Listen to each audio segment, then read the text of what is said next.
I'm a fish boy who skates for Team X Blades with a leprechaun who plays basketball. Come to my smart house, meet my alien sister. Don't come hungry because I'll bet my mom can't cook.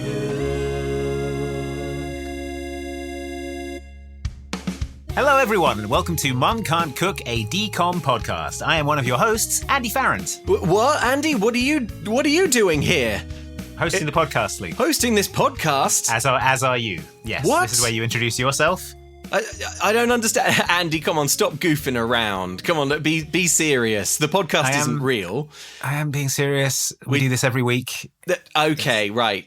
Sure. You got yeah, okay, good. This has been a good rehearsal. Okay.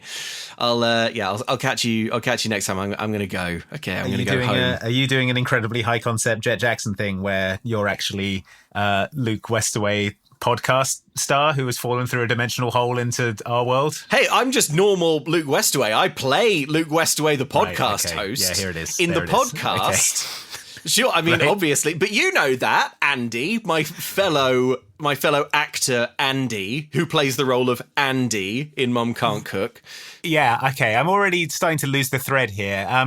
It would kind of help if you and the other Luke Westaway were dressed differently in some way. I think that would help me. Okay, well, understand what was going on. No deal. How about this? Okay. The thing is, though, what I just attempted is actually less high concept than the plot of Jett Jackson the movie. I cannot begin to fathom how why they decided to go with this plot line. And I don't mind. I'll say up front, it feels like ages since we watched a good one, and I really liked it. I liked this one. I think it's good. I think it's great. Yeah, I like this a lot. I think it was a good film. It just has the most confusing central conceit I think I've ever encountered. Absolutely hat stand. Okay, so this movie is it is the movie that ends. It's the kind of finale movie of the famous Jett Jackson TV show, which ran for the mandated 65 episodes. Yes, this is Disney putting a full stop on the Jett Jackson series before anyone gets any ideas about continuing to make it or be paid. Exactly. So yeah, and weirdly, that's going to be. We'll get into it. But that's kind of a thread through the episode, through the movie as well. Okay, so the conceit of the TV show is pretty straightforward. It's about a teen boy called Jett Jackson, and he is an actor, and he plays the role of Silverstone, which is an exciting... It's a kind of young James Bond sort of thing. Yeah. At some point before the series starts, Jett Jackson... he's living in Los Angeles and making this show, but he feels kind of lonely and isolated. So he convinces the producers of the show to move the entire production back to his hometown of Wilstead, North Carolina. So the central tension of the show is this Hollywood superstar living in a normal town and trying to juggle his two lives of being a normal kid and being a TV superstar. Yeah. It's very like Hannah Montana in a way, but before Hannah Montana. And you know what it is above anything else is graspable. I imagine, listener, that as Andy described it there, you just effortlessly grasped it. It's like it just slid into your hands, like the handle of a baseball bat or something, something that you've held 1,000 times, a steering wheel. Something with a vulcanized rubber grip for ease of grasping. Yes. Now imagine a sort of lubed up bar of soap premise. That is imagine two lubed up bars of soap that you're trying to grasp both of them at the same time. So the premise of this movie is that something happens on set and Jett Jackson is portaled into the Silverstone TV show, which is real. And Silverstone, the character, is portaled into real life. And Silverstone is real, and Jett Jackson is real, and they sort of have to swap worlds. This obviously hinges on Silverstone being real, which it isn't. So it's like a kind of body swap thing. Except there's no body to swap into. Exactly. Also, throughout the film, they dress Jett Jackson and Silverstone, his fictional alter ego, exactly the same, which makes it extremely confusing. Yeah, it's an absolutely baffling premise. But what I would say, to the film's credit, is that I did understand what was happening. Yes. All the way through this movie. So I think it's going to be hard to explain, but it does make sense to watch, which I think is to the credit of the direction and the writing. Well, let's see how the Disney Channel conveyed this difficult to grasp concept in a 30-second trailer. On the set of Jett Jackson, the movie, in the newest Disney Channel original movie, Michael Ironside plays Dr. Crag. Crag is a symbol for all the evil in the world. I'm sure you're a great guy on the inside. I'm not. We all have a problem with control. We hate when we're stuck beside somebody who won't just shut up. And he's one of those guys who hates living in this dimension, so he wants to create his own. Jett Jackson, the movie. All the rules will change. All this month. Checkmate. Game over. I win. Only on Disney. I'll tell you who can't grasp this movie's premise is IMDb. Because the sort of little log line for this movie is Jett decides to quit Silverstone and lead a normal life. On the day of his last episode, he is hit on the head with a prop, and in his dream, he is Silverstone. He is the only one who realizes this is a dream. None of that is what. That's not accurate at all. None of that is right. That's factually inaccurate. Yeah. I don't know. Okay. Can we edit that? Can we get that changed? Two things before we kick off. First of all, I would just like to say that the person who created Jett Jackson rejoices in the name Fracaswell Hyman, which is maybe the best name I've ever heard. All right, that is a tremendous name. Which is a tremendous name. The second thing is that this fantastic. movie is directed by Sean Levy, which is a name you might recognise if you went to see Deadpool and Wolverine, because he's the director of Deadpool and Wolverine. Wow. And instrumental in Stranger Things as well, I think. Yeah. So once again, another Ryan Reynolds DCOM connection. He can try and hide it all he wants. But Reynolds is bone deep in the DCOMs. Yeah. They go to his very marrow. And yet another, at this point, Christmas at the Reynolds house must just be non-stop DCOM conversation. It must just be all of the DCOM people, actors and directors sort of unloading their trauma of having had to do these movies. Swapping DCOM stories while Ryan Reynolds hides in the garage, hoping they'll go home soon. Yeah, smoking alone in the garage with a sock stretched over the alarm. Smoke alarm. So he hears some footsteps. He hides underneath the car. A flashlight beam sweeps across. Hello, it's me, Coach Bolton from High School Musical. He recognises the long step of Bronk. The Jack Skellington leg extensions of Eric Lively. What's this? It's Johnny Tsunami's wife. She wants him to come in and carve the turkey. Oh my gosh. Not likely. Oh no, Ryan. Ryan. Yeah. The other thing that we have to note before we begin this one, which isn't fun, is that the actor who is the lead in this, Lee Thompson Young, tragically died 12 years after this movie was made. Yes. Watching I was not familiar with any of his works, I don't think, except he's in... Apart from Johnny Tsunami. He's in Johnny Tsunami, but... Yeah, he's the original Sam. But I mean, watching this, it's a real tough acting gig to pull off. Like, as you'll tell, as the plot gets more and more bananas, and like this guy's having to, Lee Thompson Young's having to carry both of these characters and essentially carry the whole film. And he's so charismatic. At one point, he's playing 3 characters at the same time, which is impressive. Yeah. And making it make sense. So, yeah, that is very, very tragic. And as you watch this movie, I really did get a sense of what a loss that was, I suppose. Yeah, Lee Thompson Young is terrific in this film. It's bears saying up front. Yeah. Okay, shall we just do our best? Yeah, let's just do our best. And can we just say, can we all just foster an atmosphere and a vibe of just accept it and just knowing that Andy and I are doing our best? Sometimes I worry about, I picture the listener sat stony-faced thinking like, well, this doesn't make sense. Yeah, what are you talking about? What are you talking about? What do you mean he went through a dimensional door? What do you mean he went... What do you mean he went through a Stonehenge? What do you mean? What do you mean there's a small Chicago now? Chicago's small and grey now. Oh my God, I forgot. I forgot that in the... Okay, we'll get to it. Okay. Okay, right, we're going to do our best. Yeah. The movie opens on some sort of warehouse at night. There is spy music. A facility. The music's going like doom doom doom doom doom doom doom doom. Yeah. Someone hammers on a door and it's opened by Michael Ironside. Hell That's yeah. Right. This factory is where Michael Ironside lives. Yes, this I man love is hammering Michael on Michael Ironside so much. Ironside's door. Michael Ironside from Total Recall Yeah. and Starship Troopers and all the other things Michael Ironside's been in. I love Michael Ironside. So good. The equation files from the university, he says. This is what a man has bought him. Yeah. Now I can finish my work. Give me my money, asks the man. Yes. Here's your payment, says Michael Ironside. Not that you'll have anywhere to spend it when I destroy the Earth. And then everyone laughs at the idea of the Earth being destroyed. It's such a good villain. Hardly any villains want to destroy the Earth. It seems counterproductive because they're on it.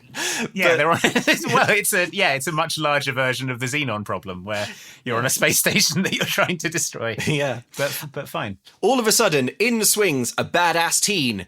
She's Agent Hawk. She sort of rappels in and in midair grabs the disc from Michael Ironside's mitts and lands dramatically in amongst the thugs and goons. Finders keepers, she says. Hawk, says the first guy.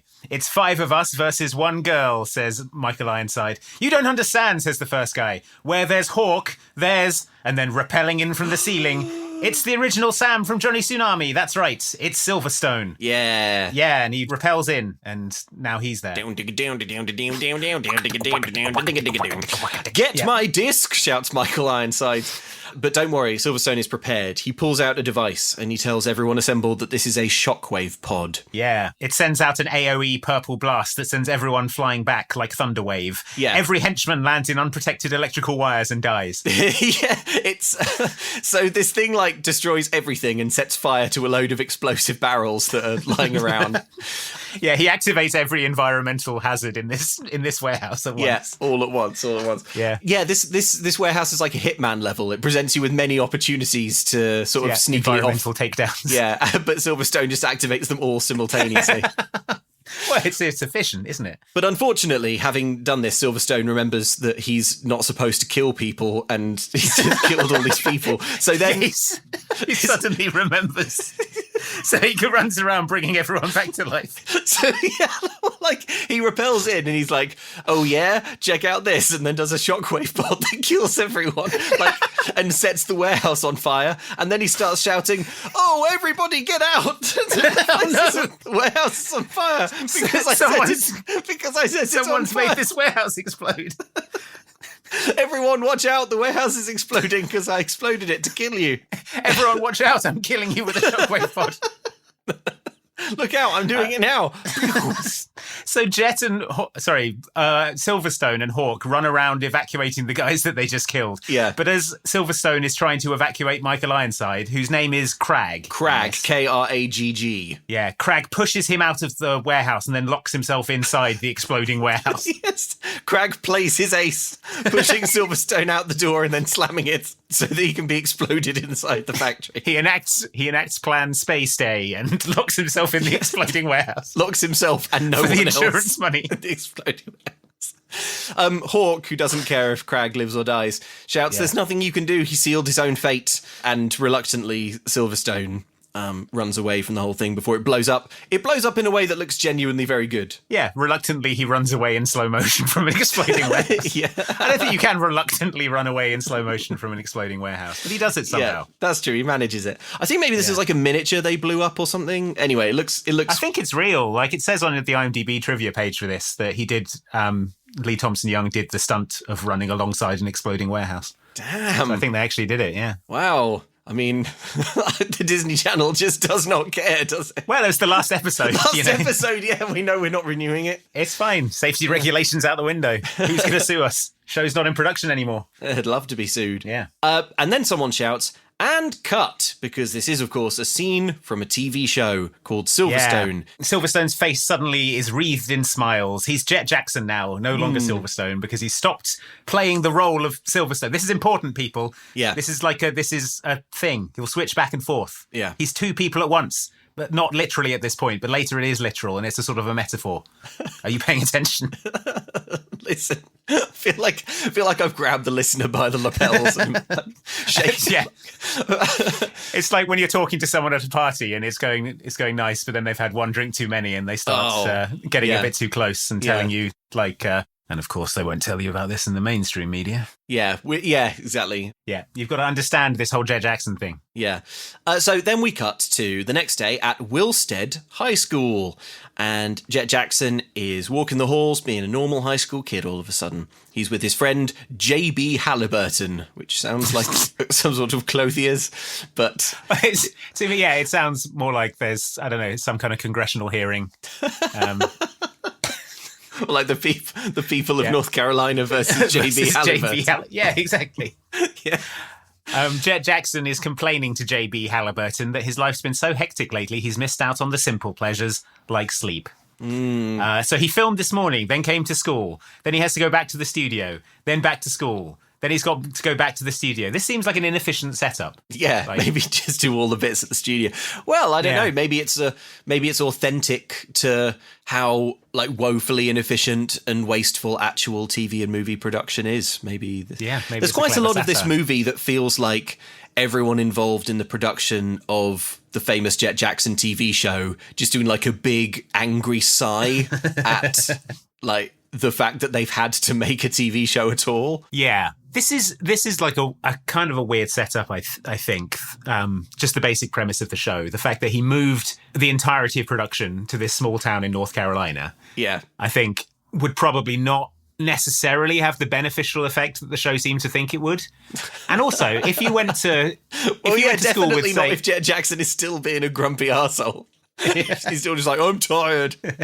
I'm still tired.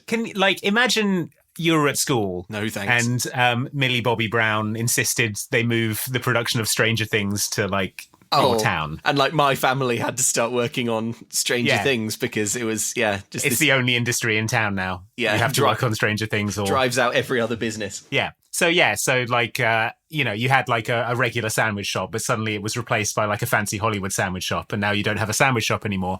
So you have to take a job driving David Harbour to the set. And he's a real mean in the mornings. Yeah. He's just sort of reaching forward and slapping your head if he doesn't like the route you've taken. He doesn't like being in North Carolina. He was in Hollywood before, having a great time being a Hollywood man. He's just got a basket of muffins on the seat next to him and he'll just throw them at your head. Just spend the entire car ride whipping them into the back of your head. You have to clean these up. I'm David Harbour. So it's not necessarily a good thing, I think. Yeah. I think you're absolutely right. It's a very odd setup. Also, like, they make it seem so unusual, like, and so they moved it to a small town. It's like, well, this is how it actually works. They're all done in like Vancouver for the tax breaks. It's not. Yeah. The reason every Disney Channel original movie is set in a sort of small suburban town is because they're easy and affordable to film, like near the places in the world where they get the tax breaks they so crave. Yeah. So again, this production is probably paying North Carolina through the nose for tax. It's a terrible setup. But such is the might of the Silverstone. It's that I guess we're led to believe it must be a very popular TV show. Oh yeah, for sure. The most popular. It seems to be the most popular TV show there is. Yeah, in the world. Yeah. Anyway, they get to their lockers and we meet new character Kayla. She is part of the friend group as well. She makes sort of waggly eyebrows at J.B. Halliburton to tell him to piss off. Yeah, so he goes back to running his illegal pharmaceutical company. Yeah. And then they have some awkward conversation. She wants to ask him something and Jett says, "Hey, come on, Kayla, it's me. It's not like you're going to ask me to the prom or anything." And she's like, she says. Yeah, because that's exactly what she was going to do. And she rushes off embarrassed. Yeah. The bell rings. She's got to get to class. There's a credit appears on screen that says music composed by Lawrence Schrager. And I'm like, yes, things are looking up. No Phil Marshall on this one. Oh, but I miss his touch.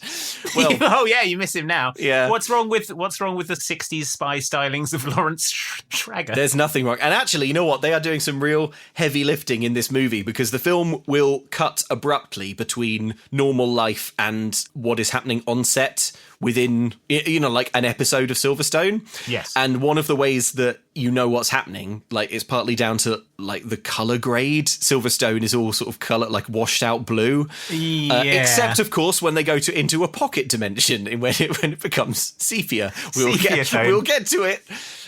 But also, whenever it's Silverstone, it's going.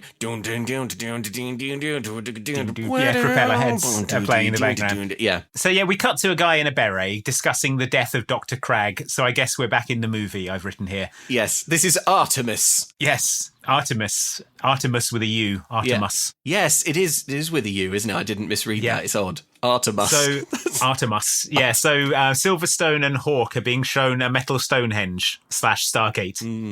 That was in Dr. Cragg's lab, says Silverstone. Yes, and I believe if we find out what it is, we'll find out what happened to Dr. Cragg, says the man. Yeah. All the information they have leads them to believe that Cragg never made it out of the exploding warehouse, but they're still trying to find out what happened to him. I don't know why. Got blown up in a warehouse. So this like little Stonehenge is covered in symbols. It kind of looks like to be electronic because it's got wires poking out of it and stuff, but it looks like an artifact sent back in time from the future. In the meantime, there's other work to be done, says Artemis, and hands Hawk an iPad that says the Amazon Delta on it in big green letters. So Hawk is like, okay, this sounds good. We're headed to the Amazon, she says. But then Silverstone, and I can't imagine how this is supposed to really go over in the episode, says, I don't want to do the adventure. Count me out. He says, I need a break. He says it in like a really surly, grumpy way. Hawk is like, this is Mission Omega Matrix. We have to go. There are no breaks. There are no breaks. It's very important. And Silverstone's like, if you all, I'll be in my... Yeah, he starts whining about having no family and no friends. Yeah. He's like, I've got no friends, I'm really unpopular. And all the kids at home watching the exciting spy drama. Yeah. If James Bond, like, pulls up to the first class bar on the Virgin Atlantic plane to drink a Heineken, and then he's like, everyone hates me. It feels like being shown through Q's laboratory, and Q was like, now this pen, if you click it 3 times, it becomes a powerful magnet. And James Bond was like, you do it then if you're so into it. Yeah. You go, you go. Why don't you go? Mission. Why don't you do it? Yeah. Well, 007, there's no cause for that kind of language. I want to go to the cinema. Oh, well, how about this? A miniature projector that when you turn it on its side, it fires a rocket out. Project these nuts. Where are you going, 007? Told you, to the cinema. Want to watch the new Fast and Furious. Moneypenny comes in with a clipboard and opens her mouth to say something, and he silently flips her off as he leaves. So yeah, good. A surly, annoying Bond. Yeah. So yeah, I hadn't really considered that. I was just like, oh yeah, it's kind of mirroring Jett Jackson's real life disillusionment with this whole Silverstone thing. But why in the fiction of the show is Silverstone disillusioned with being an international super spy? Yeah, I don't know. It's not clear. He hates it. Let's have a little clip here, I think. Count me out. I need a break. Hello, this is Mission Omega Matrix. There are no breaks. I'm serious. I'm not just an agent. There's more to me. You just wouldn't know it. I have no family, no friends. This is not a life. This is a 24/7 job. And cut! Check the gate. I was great. You were good. An hour for lunch. So filming is over, and Jett goes to look for a soda that he was drinking beforehand. Yeah. He gets a bollocking from a man whose name is Cubby. Cubby, yeah. Cubby. He's a popular recurring character from the TV series, I'm told. I have to assume it would be so good if he wasn't, if this was the... And introducing Cubby! Cubby! Popular character Cubby. Yeah, he gets a bollocking because Jett left his soda on top of his $6,845 electrics board. Yeah. And if the soda had spilled, who knows what kind of dimensional gates it could activate. It won't happen again, says Jett. As he cycles home, who should pull up alongside him in a car but Jackal Johnson from the Cheetah Girls? Here, playing the exact same role. Yeah, playing an almost identical character. But again, remember, he's also Tuxedo Mask from Sailor Moon, so who can say? That's true, he has range. Why is Jett Jackson, the internationally famous movie star child, cycling home alone from the studio? It seems like he would be quickly kidnapped. If I were a kidnapper, I would easily kidnap him. Don't know. Just easily do it. Snatch him up and ransom him off. Well, initially, I thought maybe Jackal Johnson was here to kidnap him. Him. He kind of has that energy, doesn't he? But in fact, here he's Plunkett. He is Jett's agent. So he's driving alongside. Okay, I've just referred to him as Jackal Johnson throughout the whole thing. So yeah, that's fine. He's just going to be Jackal Johnson. So Jackal Johnson pulls up alongside. He shouts, "I've got exciting news. The studio want to put Silverstone on for 3 more years, but they need to know that you're on board with them." Yeah, he's having a sort of business meeting with him at like 15 miles an hour. Yeah. On the road, sort of swerving back and forth. This is not a safe environment. Jett sort of grimaces and says, "I've got to think about it." But Jackal Johnson is like, "What's to think about?" And then he rear ends a cop because he's not looking at the road. He's like, "I've got the notes from the studio about the new series of Silverstone. You're going to wear animal masks and go, you go all around the world. He really does go all around the world in a special helicopter. We will spy around the world in a special helicopter. Go through the engine door to a tiny Chicago." So, Jett doesn't seem super on board with this idea. Yeah. But then Jackal Johnson does smash into a police car. Yeah. In the front seat, the cop, whose name is Booker, spills coffee all over his balls and burns them off. Yeah, hot coffee goes all over the cop's penis and testicles. And he goes, my penis and testicles. Call me if you need a witness to hot coffee going on your penis and testicles. And cycles away.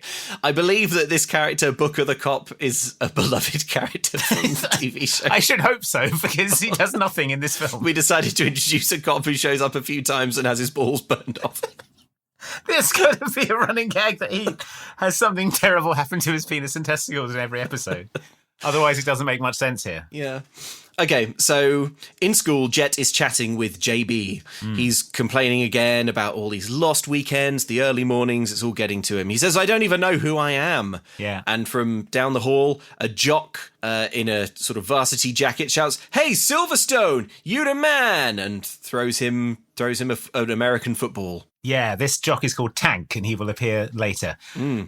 So Jett starts talking, and he says, "Oh, sure, Silverstone is a star, but do you hear the name Jett mentioned anywhere?" "No, because he's got lost." He's got lost somewhere along the way. Yeah. JB says, "Well, I'm sure you'll find him," and leaves Jett with Kayla once more. Yeah, he leaves to go to the tuxedo rental shop, reminding us that the prom is a thing that's happening. Yes. And also, maybe Tuxedo Mask will be there.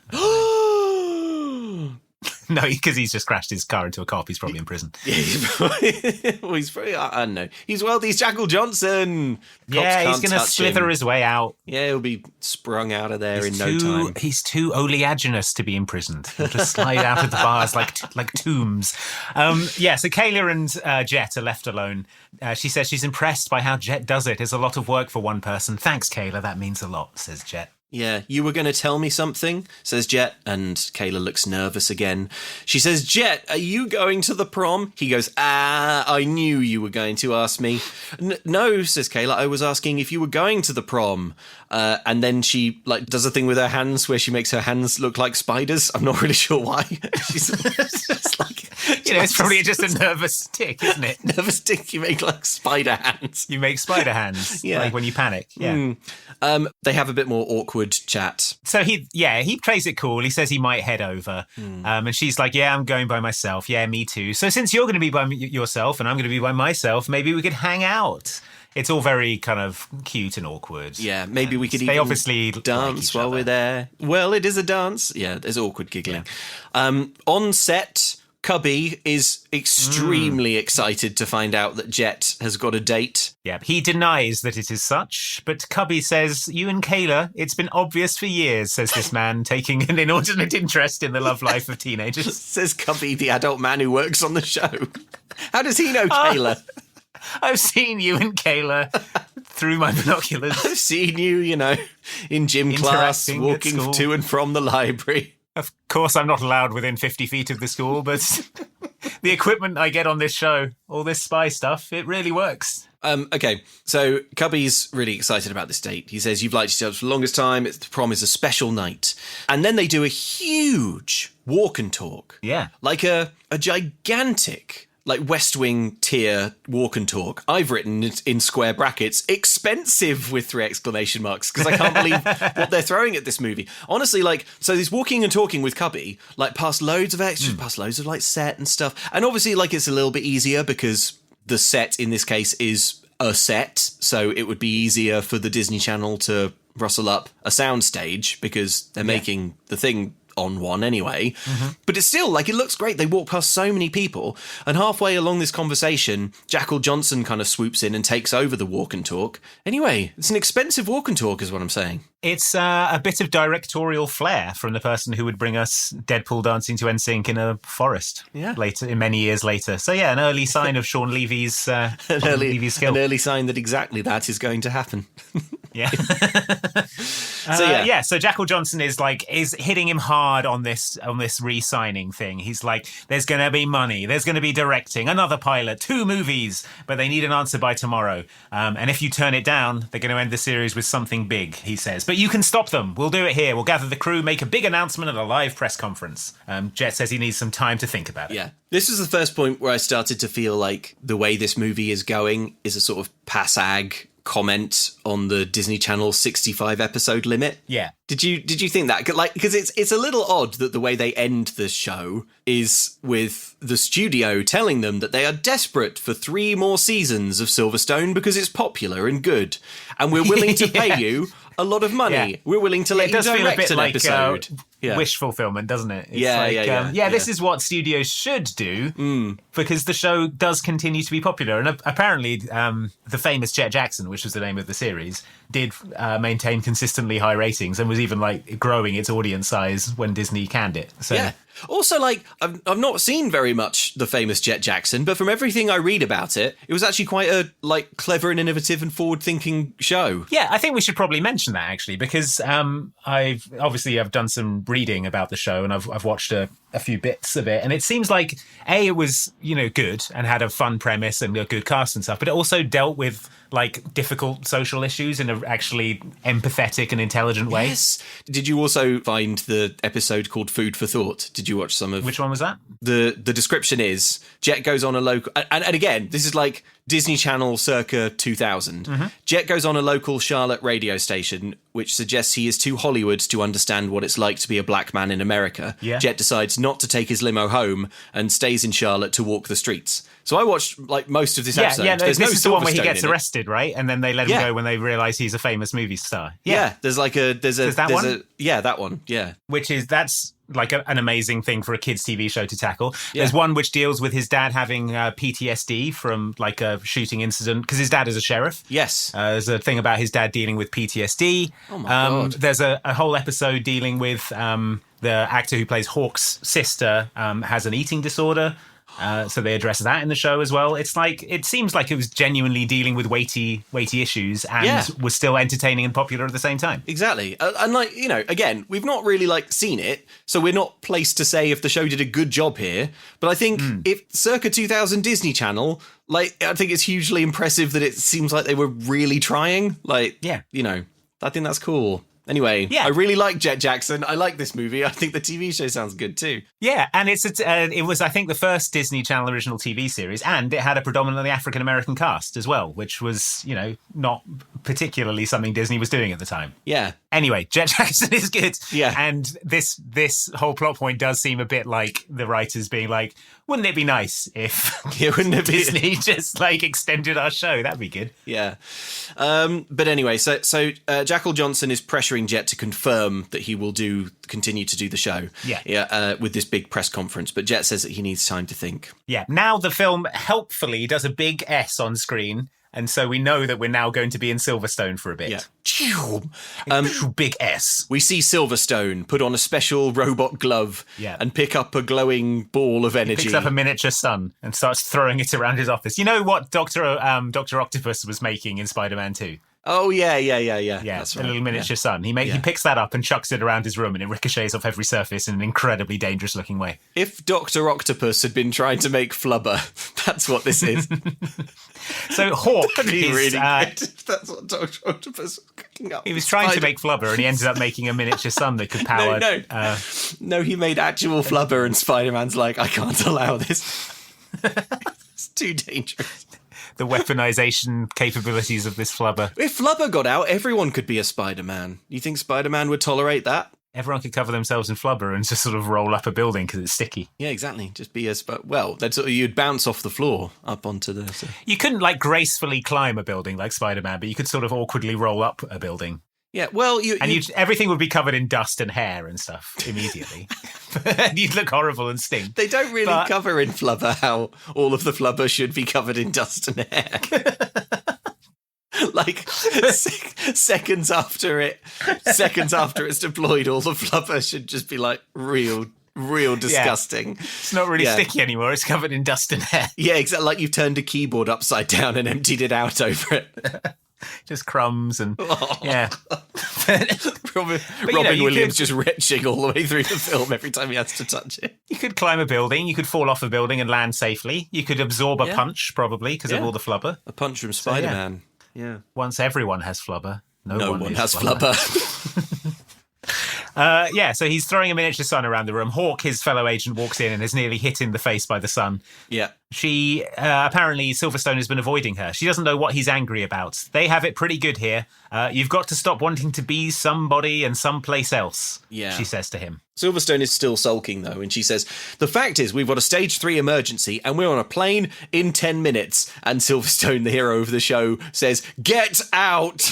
Yeah, the world is going to end unless you get on a helicopter and come with me to the Amazon basin. Get out! I'm playing with my flubber. I'm playing with flubber. And cut. The director is delighted, but apparently it was no good for camera. Yeah. Says a production assistant. We just saw it all in camera with cuts and everything and it looked fine. But it was no good for camera, apparently. Maybe camera is the name of an assistant director or something. Of the executive producer. Yeah, John Camera just said shaking his head. Yeah, he's a Nepo baby. His great-granddad invented the camera. Yeah. Do it again. Do it again. It was no good for me, camera. My great-grandfather would have wanted it done again. My eyes are like cameras and I had them closed. So it was no good for me. So Jett is like, oh, John the director, but it's my prom. And the director, and again, I think this is like sort of ripped from the Disney. Ripped from reality, yeah. Says, we're all late for something, Jett. You wanted to be an actor, right? And they continue to film late into the night. I think Jett is way too nice about this. He is like the pivotal star of this show. And if he were just like, I'm going to my prom, we'll do this tomorrow. Yeah. What are they going to do? Yeah, exactly. Physically restrain him and force him to act with a cattle prod? Yeah. I mean, maybe. I mean, I don't know how Disney did things in the 90s. Maybe that's how they... Probably nowadays they would simply threaten to replace him with an AI version of himself. Yeah, they couldn't do that back then. They couldn't do that. So presumably it's the cattle prod thing. Yeah, I mean, don't get me wrong. I'm sure Disney had a way of like cruelly making it happen. Yeah, Cara Delizer's like, I don't know if I can be amazed by supernatural things this week, fellas. Yeah, and they're like, it's the cattle prod Cara. Really? And she's like, oh my God, what if a Bigfoot could happen? Yeah, they're like, that's what I thought. That's what I thought. Okay, so Eric Lively's like, you can cattle prod me if you like. Get out of here, Bronk. No one cares. How did you get in here, Bronk? Thought your pass was back in the Lively crate. I told you we'll throw your food in there at 6 p.m. as usual. No fish heads for you, Bronk. You just talked yourself out of a fish head. Okay, so we cut to prom. We see Jett sprinting through the halls, desperately trying to make it there on time. He's slipping and sliding, only to make it into the hall to find that it is completely over. The prom is being tidied away. Mm-hmm. A woman who we find out is his mom is there tidying up. She tells him all about the prom. She says that J.B. Halliburton won the dance contest, which seems unlikely, and Kayla looked great. She always looks great, said Jett sadly. Yeah. She mentions that she heard that Silverstone's being renewed for 3 more years, and he says, Mum, I'm not sure I want to be Silverstone anymore. Mum panics. She can see the golden goose is waddling out the door. Her meal ticket evaporating, says, hey, there'll be other proms, Jett. Yeah, she's like, no. Yeah. The golden goose waddling towards the barn door. But no, Mum is cool with it, which I think is a bit of like reverse psychology on the mum's part, because surely she's... Her eyes straight to a hammer by the door. No, you can't break his legs, because then he can't do the show. They'll use a stunt double. Use stunt legs. As long as he can talk. Just shoot him from the waist. Yeah. We'll take his brain. We'll plug his brain into a sophisticated robot. Yeah. So he says, it was important to me. It was Kayla and I missed it. I've written, Jett has the producers over a barrel I'd have left. Yeah, right. Fine. Yeah, he's too nice. Also, his mum isn't like, why didn't you just leave? You're the star. His mum is an actor in the show. Really? Oh. Yeah, she's an actor in Los Angeles at the start. And then in like the 2nd or 3rd season, she moves to this town. and becomes a teacher. Right. So I don't know. Yeah. So she should know like the ins and outs of. Yeah. Okay. Exactly. So the whole first season, he's like talking to her on a video link because she's in LA. Right. Okay. Because I thought it was more like she was a bit. Oh, I'm just a sort of normal person, and I'm taken aback by your stardom. But if she was an actor, she's more of like a stage mom, right? Yeah. Exactly. Yeah. Exactly. So she should know Jett's worth. She should be on set. She should be his manager. All the finances flow through her. Instead of Jackal Johnson. Yeah, exactly. The world's sleaziest scumbag. How did Jackal Johnson get the rights to Jett away from his mother? Yeah. Mum says... So Jett says, how much more will I miss in the next 3 years? He gets how lucky he is. He knows how much money he's making. I've written brackets, there is no sign of this. Yeah, there really isn't. They live in a normal house, drive a normal car. Jackal Johnson is spending it in real time. He's like, it's all going in a trust. Don't you worry, Jett. Don't you worry about the trust. As soon as you turn 18, Jett. So Mum says, if Jett isn't happy, it doesn't mean a thing. Thinking about the new Ferrari she just ordered and panicking. Jett says he'll sleep on it and make his announcement tomorrow on set. So as they leave, he says, ma'am, go to the prom, leave with your mother. It's a minor deduction in cool points, which I thought was a nice line. On set, back on the show, Jett is refusing to sign Plunkett's contracts yet because he's still undecided. Sorry, not Plunkett, Jackal Johnson. Jackal Johnson says, yeah, but you are going to sign them though, right? And he's sort of hassling Jett, and Jett's really frustrated. And in his frustration, Jett puts his soda down on Cubby's famous electronics board. Yeah. And his dimension-altering electric board. Yeah. We see the Stonehenge Stargate in the lab. So, sorry, we're back in Silverstone now. Back in the show, yeah. The S went... So we've discovered it's Dr. Cragg's space-time continuum machine. Says Artemis. Artemis tells him to snap out of his adolescent phase and save the world. We're dealing with Dr. Cragg here. No, we're not. I destroyed him, says Jett, which is a generous assessment of allowing him to explode in a burning building. I destroyed that man. I destroyed him. I destroyed Dr. Cragg, hammering on the door of a burning warehouse. Don't bother hammering, Cragg. You're destroyed. You're so destroyed. But Artemis says, there is no evidence of that. Oh, Artemis has a sort of British accent. Yes, he's British. Yeah, British. I need you to take this mission seriously. Suddenly, on the soundstage near where all this is being acted out, we see a carpenter walking with a big plank on his shoulder. Yep. He turns, and in slow-mo, the soda can is knocked onto the board. Cubby yells, Jett, watch out, in slow-mo, but it is too late. Soda goes onto the console, electricity sparks, the Stargate activates, and Jett goes through it. He's like yanked into it by like a sort of gravitational pull. Now. There's a big blue flash and smoke. So hang on. Before you do that, he sort of goes there's a big blue flash, but then he's immediately spat back out again, unconscious. Right, go, Andy. So this is a prop, right? For a TV show. Yes. And yet it's not cabled into anything. No. And yet it contains all sorts of electronics. Yes. And if you were to arc electricity into it somehow, it would perform the function it does in the fictional television show. Well, no, because the function that it performs in the fictional television show is like different. Oh, yeah. Yeah, no, you're right, aren't you? And also, in the fictional TV show, it's not used, is it? There's a special knife that gets used. Yeah, that's true. They're like, oh yeah, this is how Dr. Cragg jumps between dimensions. And later on, they're like, that's right. This is how Dr. Cragg jumps through dimensions with a dimension knife. That's right, a special knife. And we never see what we said earlier about the Stargate. What? It's odd. That's what? Like there's no way that this thing would be wired to do anything other than, I don't know, maybe like flash an LED sort of on or off. Yeah. That also feels like the kind of thing you'd do in post. Like if it's going to have a sort of big wave warp wobbly thing in the middle, it would just be like a completely inert rectangle that you could then later add stuff to. Yeah. I feel like I could have done with just like a little more, just an attempt at explaining why the Stargate prop is functional if you explode an electricity board next to it. I know exactly what you mean, but if you did that, it's like you're sort of pulling on a thread you don't want to pull on, because what you're trying to explain is how come it's possible for Jett Jackson to go into the world of Silverstone, and the world of Silverstone is real and all happening like it does in the TV show. Well, maybe if you can't explain it, it shouldn't be the plot of your movie. Okay, that's fair.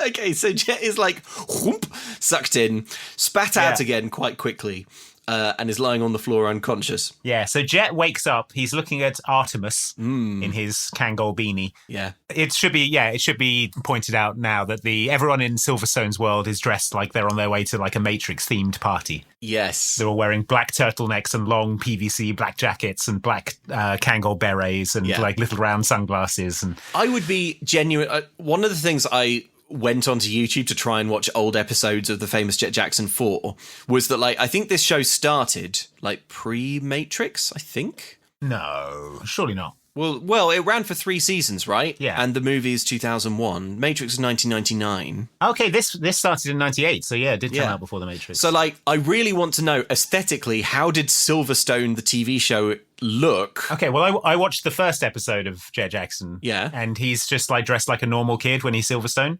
Right, okay. He's wearing, like, a bright yellow rugby shirt. Okay. Yeah, sure. No, but that makes sense. But then obviously The Matrix came out and all of popular culture had to immediately Matrixify or face ruin. And so like, that's why I think like everything is so heavily Matrixy. And why they added Artemis, who is the most Morpheus-coded man I've ever seen. Yeah. He really is. So Jett wakes up, he's looking at Artemis. Artemis explains that a power surge threw him across the room. Jett is woozy, and he apologizes to Nigel, the actor. Yeah. Nigel, says Artemis. Who's Nigel? Yeah. So Hawk walks in and Jett says, I'll have to redo the scene. Yes. Artemis and Hawk look at each other like someone just walked over their graves. Yeah. It's not a big deal, guys, says Jett. Redo the scene? What do you mean, Silverstone? They seem to say with their eyes. We cut to the set in the real world. Silverstone awakens. Who are you, says Silverstone. You gave us a scare, says the director. Don't touch me, shrieks Silverstone. Cubby comes in and says, someone left their soda can on my console again, and starts giving a bollocking to the person who he believes to be Jett Jackson, but who we know is the fictional character Silverstone. Just before that, a camera sort of rolls towards Silverstone, and he jumps backwards and starts doing like kung fu moves towards it, like he's never seen a film camera before, which raises the interesting question of whether Silverstone is aware of things that aren't in the TV show Silverstone. Yes, like in the world of Silverstone, yes, is there TV? Like, are there cameras? Well, presumably they don't show Silverstone, like, there'll be like security cameras and stuff, right? Because he has to avoid them because he's a spy. Yeah. Oh, yes, yes, of course. Yeah, and in fact, he's already reviewed some CCTV footage. Yeah, but it's like if Silverstone, you know, that whole thing in 24, it's like, oh, when does he go to the bathroom? We see him in 24 hours of real time. Yes. It's presumably Silverstone never goes to the toilet on camera unless it's like a significantly different show to how it's portrayed in this film. But yeah. Does he need to do that? Does he know what it is? Does he eat food? Good question. Has he ever read a book? Can he read? Well, I will just say in 24's defense that each Jack Bauer is wearing a sophisticated suit that he can urinate freely in. A still suit. Yeah. No, the whole series covers 24 hours, right? Why am I going to bat for 24? But I feel compelled to explain this.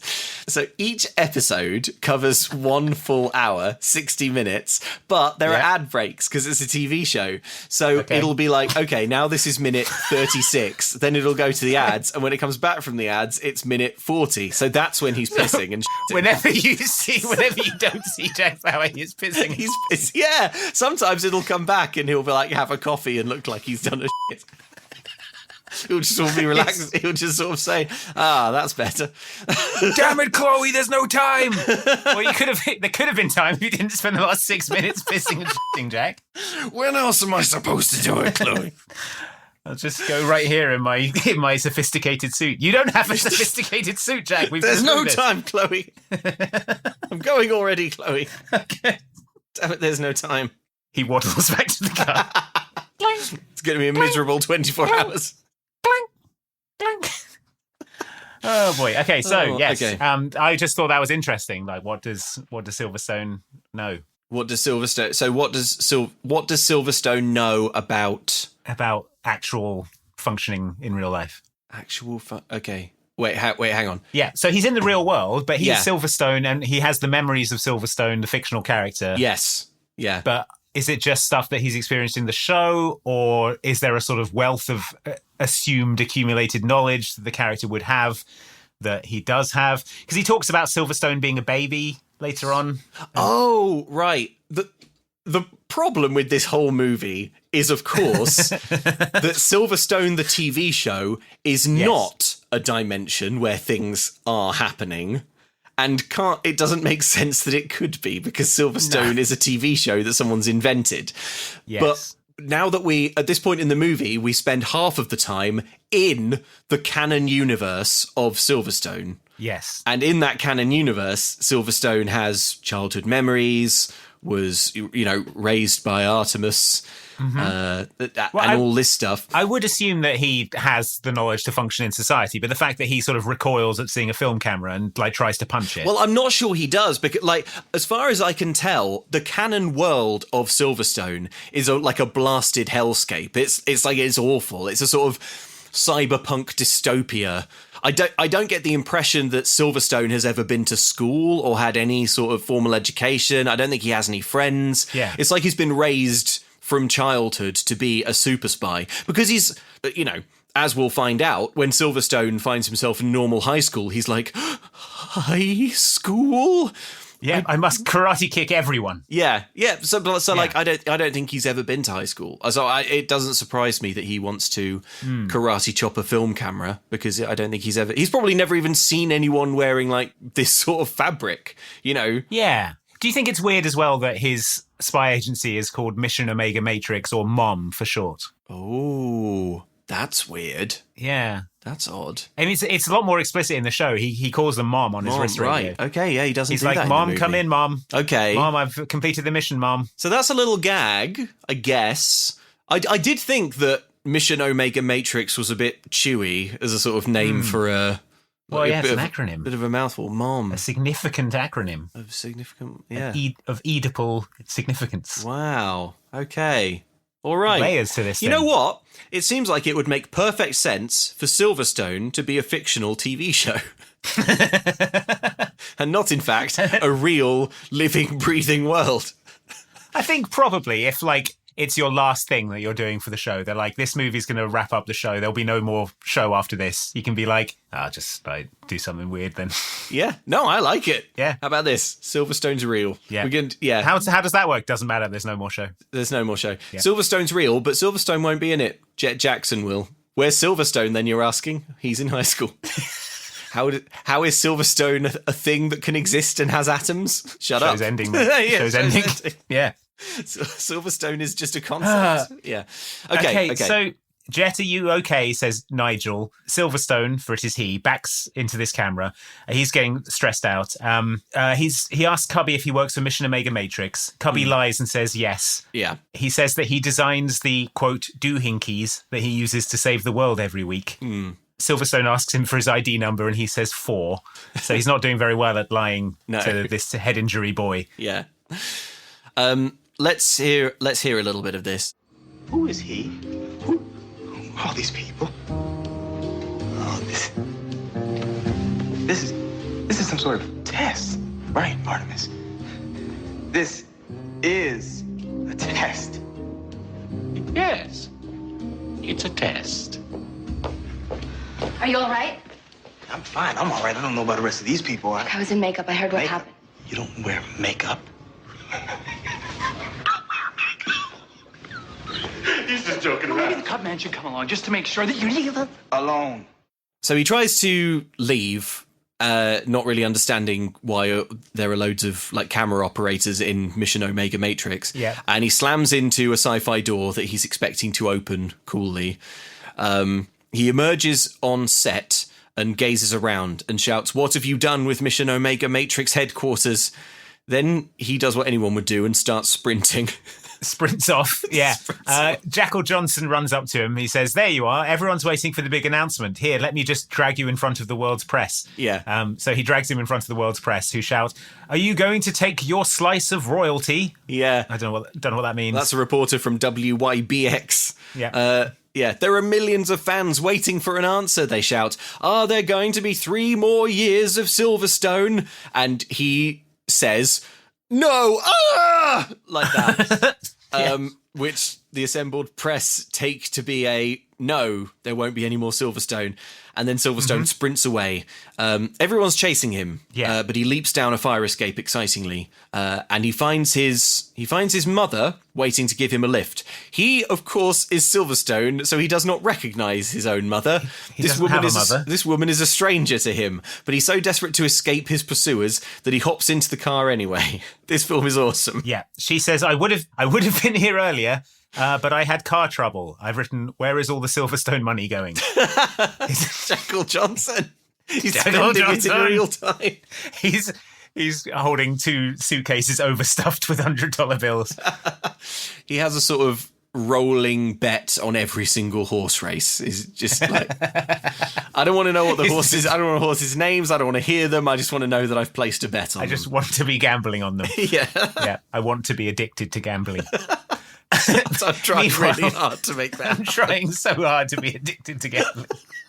I just don't like it. I just can't get. It just isn't for me. It's And yes, probably I an continue doing acquired it. taste.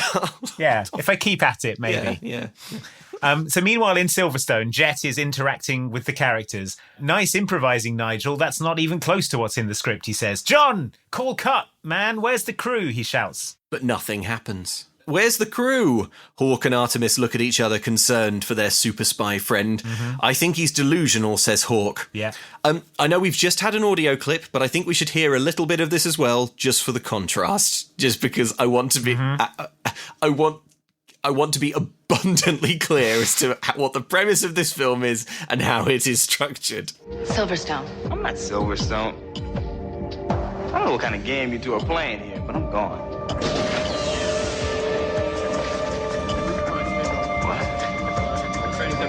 There's no hallway here.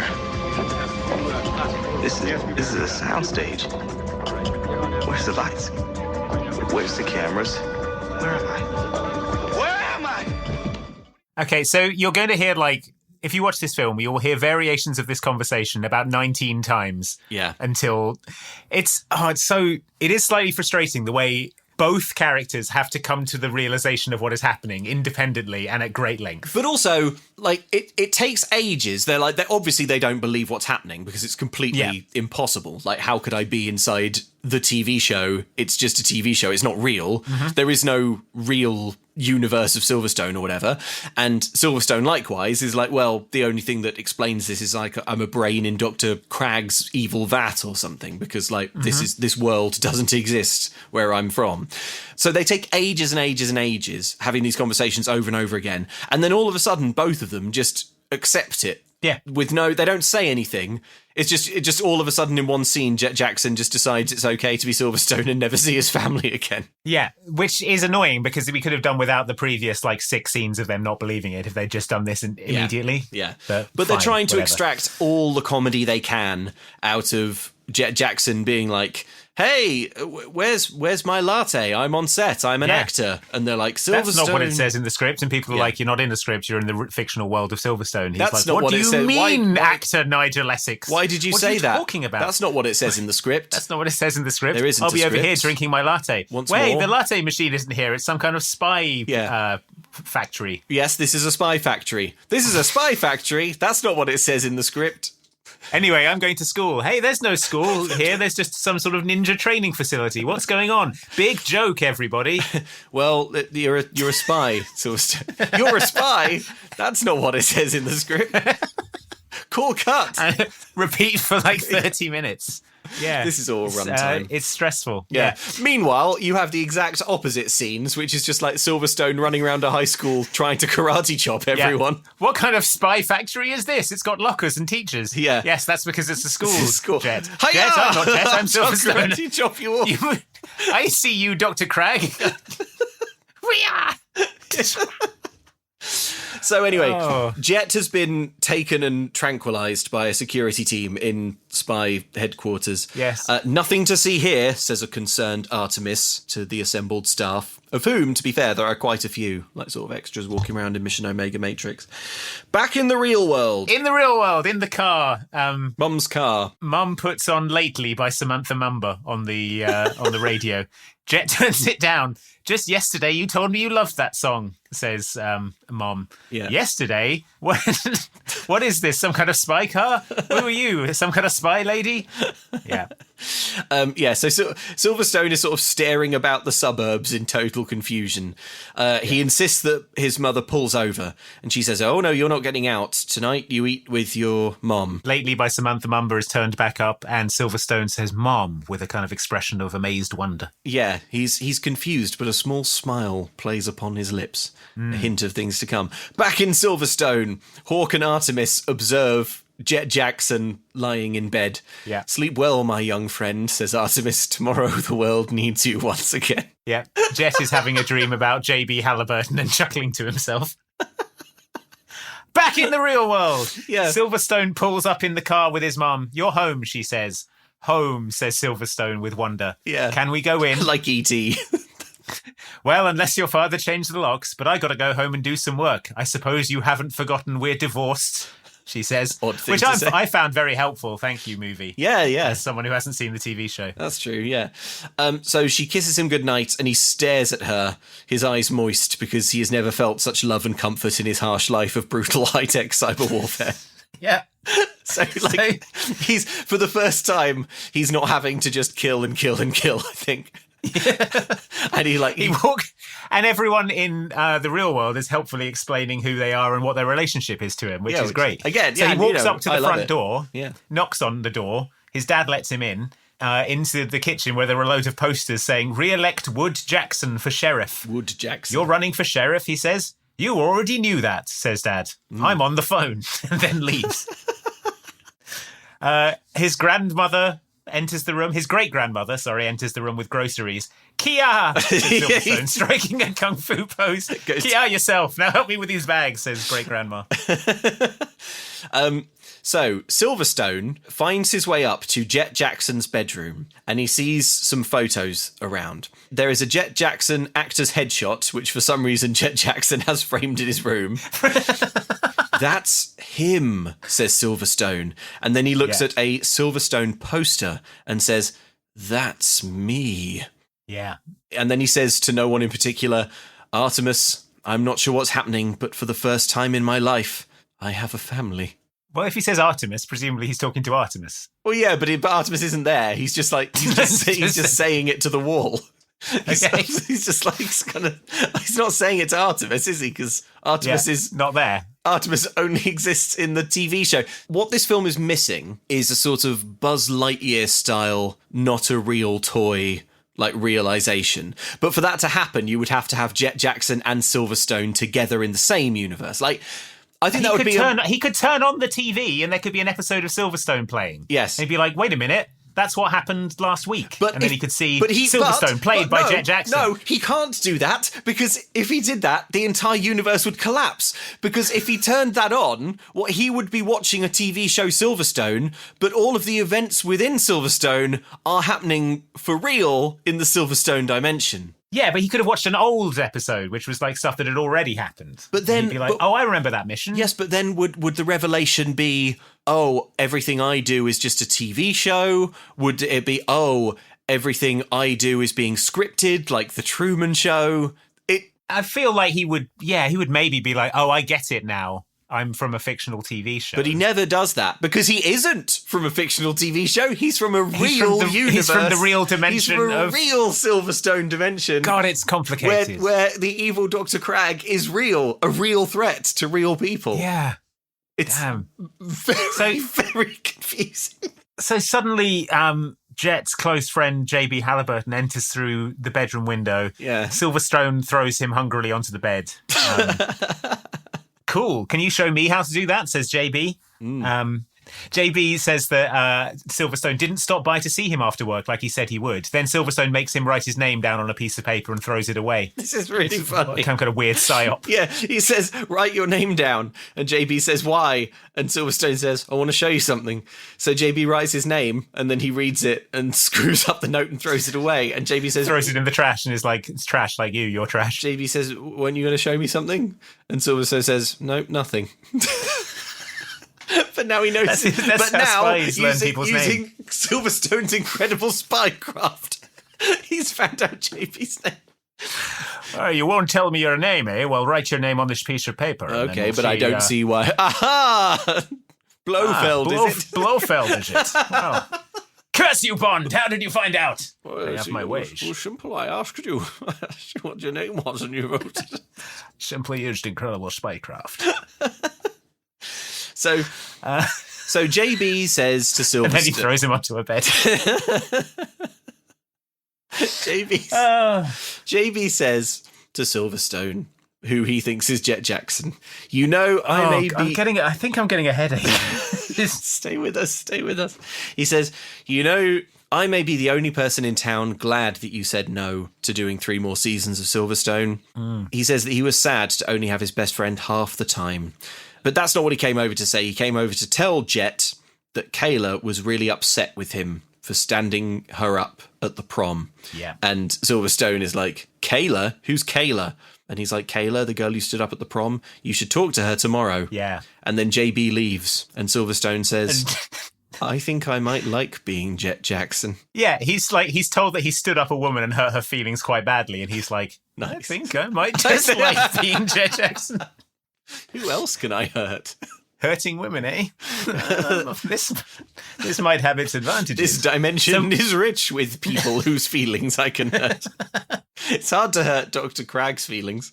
Yeah, it's hard to hurt Artemis's feelings. It's hard to hurt anyone's feelings in Silverstone universe because it's like a sort of blasted cyber war hellscape. It's like Ghost in the Shell. No one has feelings. No. You can't afford to have feelings when you're matrixing your way through an air vent. Exactly. They're all fighting for survival day in, day out. Anyway. We cut to Mom, Mission Omega Matrix. Jett Jackson still hasn't figured out what's going on, so we're going to have to go through all of that realization process again. Yes. He sees the miniature sun in the room. It's called a vortex ball.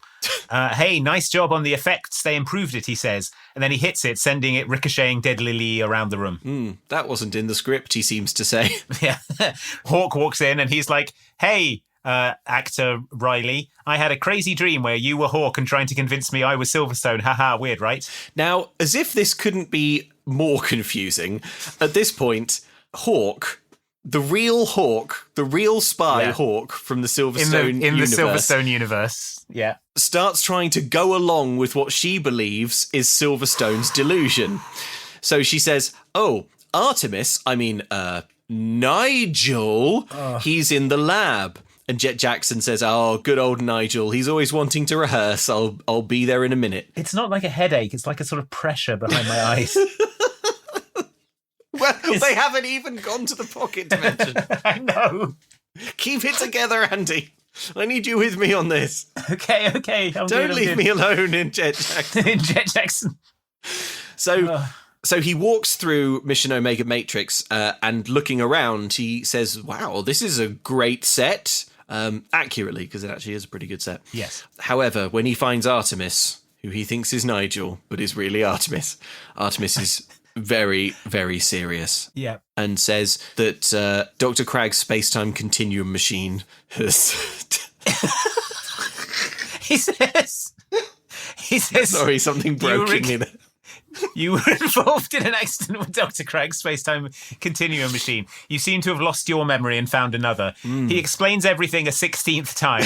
There is a pause, and then Jett Jackson goes, good joke. I've just written OMG with 6 Gs. That's not in the script. The thing is, like, it's explained 16 times, and yet it's not explained enough.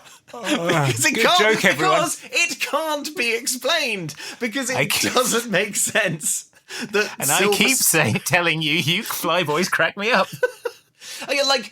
Just what would be a neat analogy? It would be like if it would be like if Benedict Cumberbatch was on the set of Sherlock and was suddenly sort of sucked into a coffee machine or something, and then you watched an episode of Sherlock where half of the episode of Sherlock was Benedict Cumberbatch pretending to be Sherlock in Sherlock, and the other half was the real Sherlock, who is real, who has been teleported into the life of Benedict Cumberbatch. It's like going to premieres and being like, what's going on? What are electric lights? Like being interviewed by Kermode and Mayo. Just being like, where's Watson? What have you done with him? What have you done with Watson?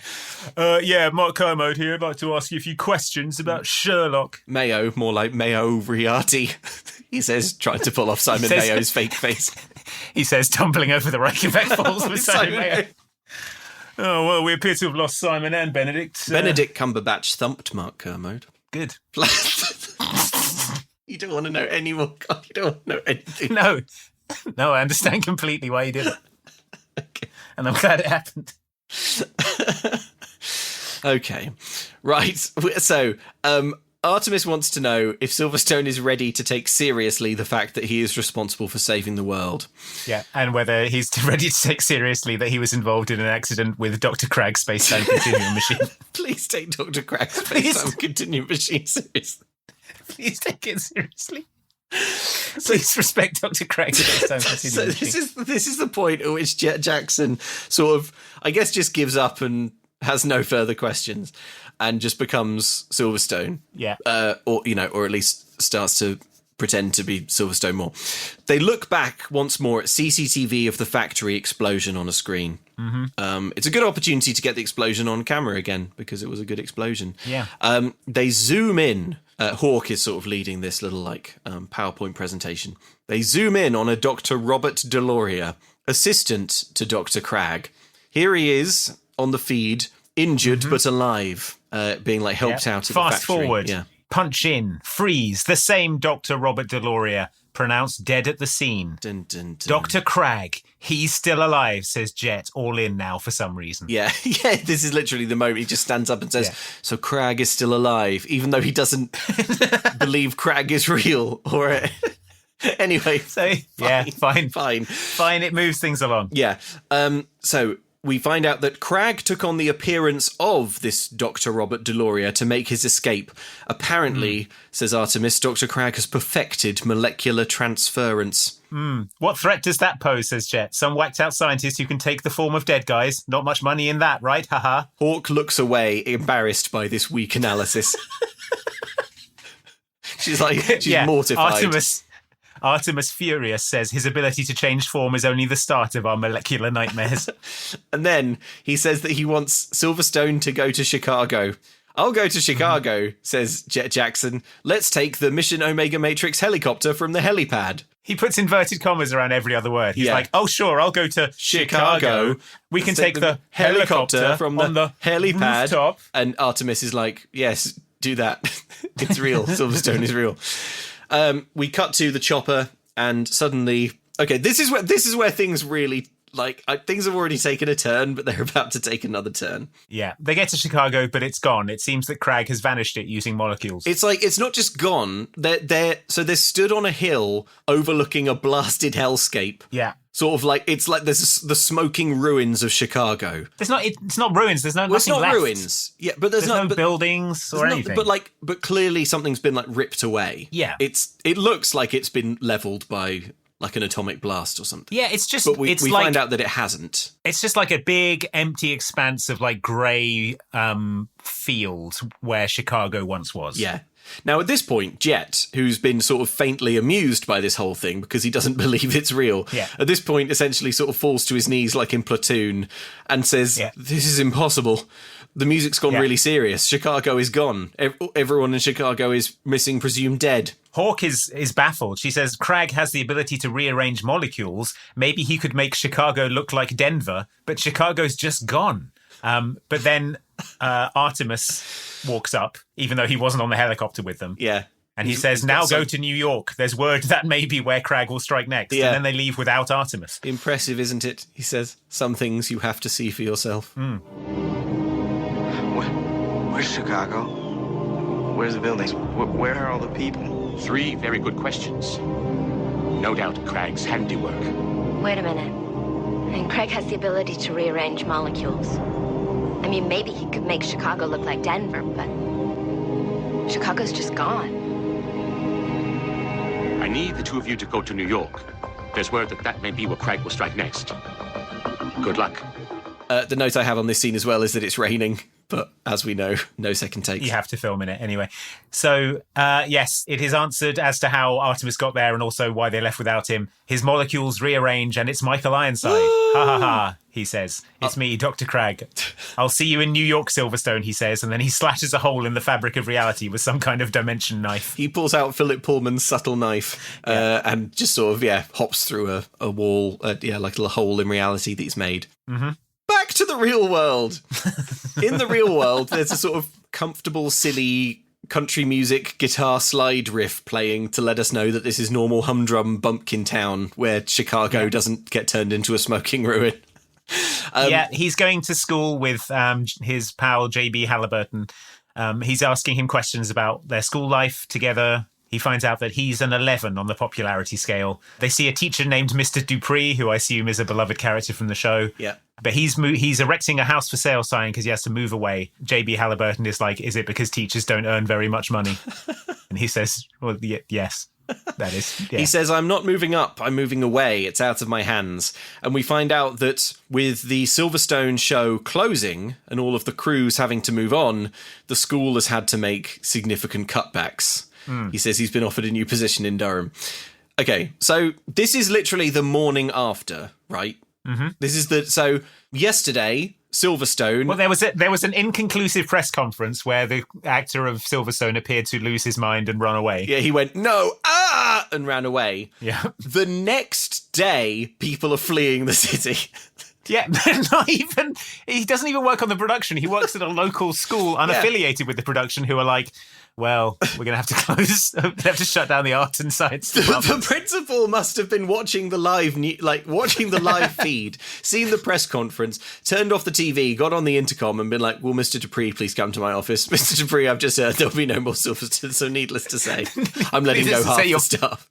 Needless to say, you're fired.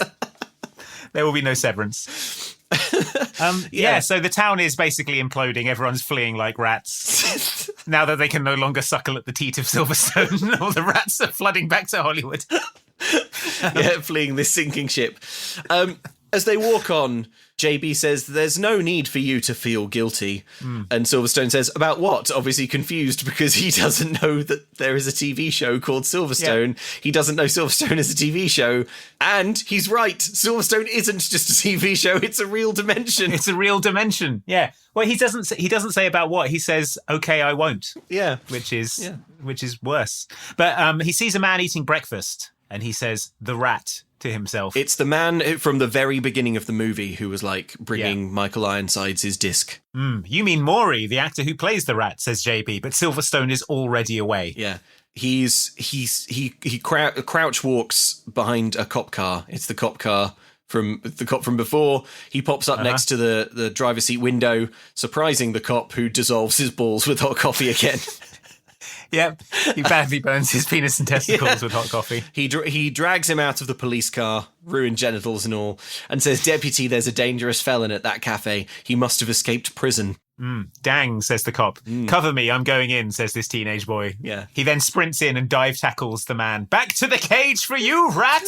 He shouts. He screams this in the actor Maury's face, and then he throws the actor Maury towards the sheriff. The sheriff says, good morning, Maury. And everyone is confused. But, this is a bit of fun because Silverstone is real. It would be like if... Good morning, Maury. Would you do me a favour and drive me to the Burns unit? I can't feel my legs. It would be like if Sherlock was walking around in the life of Benedict Cumberbatch and saw Andrew Scott in the green room and said, I hated Nemesis Moriarty. And tumbled over the Reichenbach falls. Are you back alive? And he was like, I'm just trying to be in Fleabag. But he was already being beaten senseless by by Sherlock, and then everyone ran up to Sherlock and said, Benedict, stop killing Andrew Scott. And he said, who's Andrew the Scott? actor Andrew Scott. This villain is Moriarty. Andrew Scott slams into the bottom of the Reichenbach Falls, turns his head and sees Simon Mayo's smashed up bone heap next to him. And you might think, hey, that could just about make sense. But then what if you cut to Benedict Cumberbatch in actual Sherlock being, and Mark Gatiss is there, and he would say, oh, hello, Mark Gatiss. And he would say, who's Mark Gatiss? I'm Mycroft Holmes. Get on this helicopter. Get on the helicopter. Okay, I will. Needless to say, Michael Ironside has mastered molecular transference. Martin Freeman's face changes. It's a kind of throb behind the eyeballs. Yeah. Right. So he goes to school.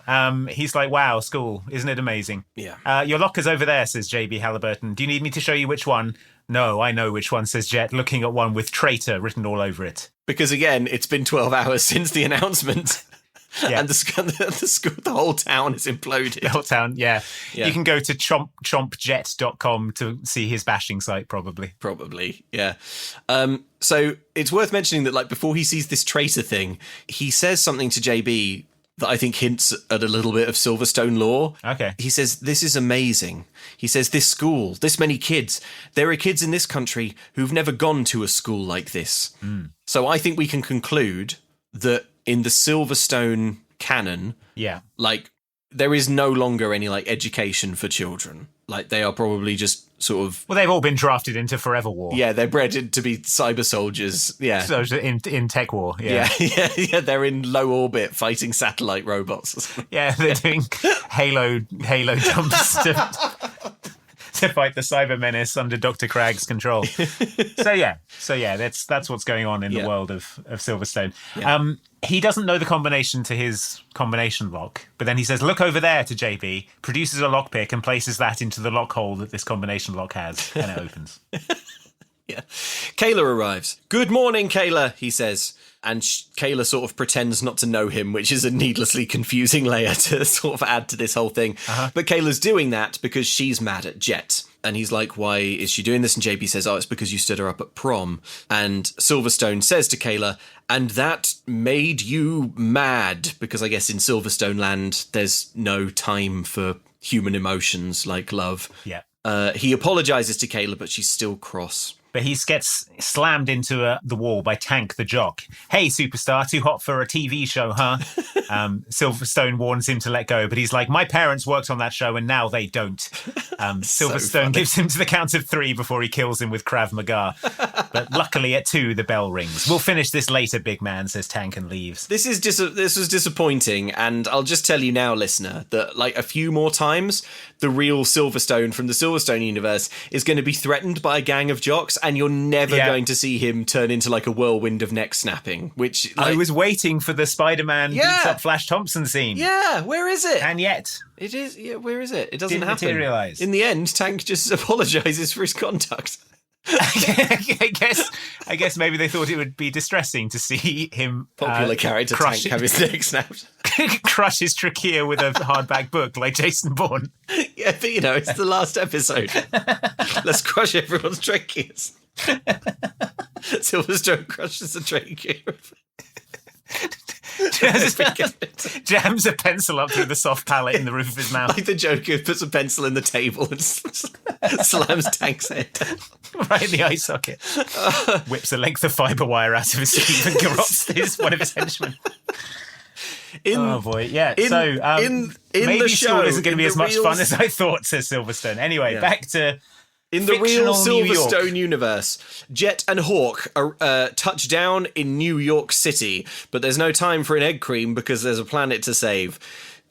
New York is still here, says Jett Jackson. Chicago is called the Windy City. Maybe it just blew away. Let's look around, says Hawk. It blew away, says Jett, trying to land the joke. 2.6 million people are dead, Jett. Yeah, it's a bit insensitive. It's like maybe and Hawk is like, I've got no time for this. This is horrible. Anyway, so they head down an alley and suddenly there is a flash of light. A man emerges to stand alongside 3 tough dudes. Crag, says Hawk, and engages Plan A upon sighting Crag running weakly towards him. Crag is wearing those over-the-head Oakleys that were briefly fashionable. Until this film came out. Yeah. Welcome to New York, he says, removing them immediately. I thought I'd give you a present to say thanks to the little gift you gave me. Not only did you disrupt my work, but you left me with this. He makes a face, and there's no other way to say this. He makes a face like he's crapping his pants, and then suddenly half his face is all burned and scarred. Cragging his pants. Yeah, he's de-enabling molecular transfusion or whatever. Yeah, but it looks like it hurts. It does it well. He's like, well, maybe shitting yourself is the sort of trigger that sets it off. Turns it engages and disengages. That was my breakthrough, Jett. I couldn't figure out molecular transference until one day I had a bad falafel and I crapped my pants in the lab. It does make it quite confusing how 30 seconds later he's able to re-engage it. Because that was my second breakthrough, Jett. Being able to shit twice in 1 minute. It wasn't easy, Jett. It required enormous sacrifice and strength of will. A length of my colon. Okay. God. It is also really funny how, like, Hawk spots Crag, her hated enemy, and she runs towards him, and then one of the tough dudes stands in front of Hawk, and she goes like, and that's that. That's the end of that plan. So Jett is like, wow, you could make a killing on the open market with that face transforming technology.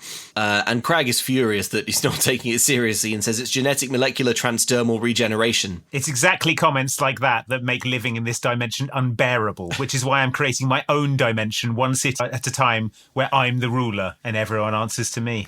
Someone here wasn't loved enough as a child. Yeah, safe to say. In exactly 2 minutes,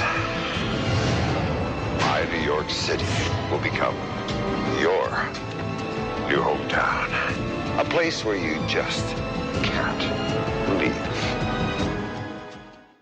And then Crag and his friends walk through the portal, and Jett and Hawk watch that, and at no point does anyone try to kill Crag.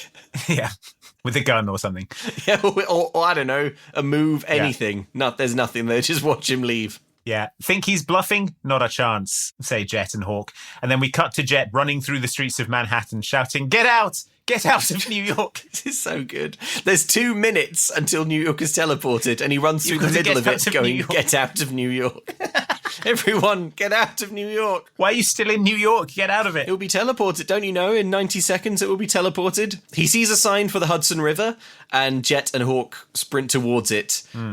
Jett runs at incredible speed, so fast that it looks like super speed, but I don't think it is what my notes say. They jump in the river just as the clock hits midday. New York vanishes, but apparently the Hudson River doesn't. Yeah. Because they're in it and they're fine. Yeah. Crag comes out of a dimension door, like, "You may have escaped my world for now, but I'll see you there." Just shoot them, Crag. Get a gun and shoot them. They're in the river. They can't go anywhere. Shoot them in the head in the river. He pops through this blue hole just to tell them, it's like, well, I'll get you eventually. I'll get you later. And then he leaves, but doesn't close the portal. Yeah. Or it's closing slowly.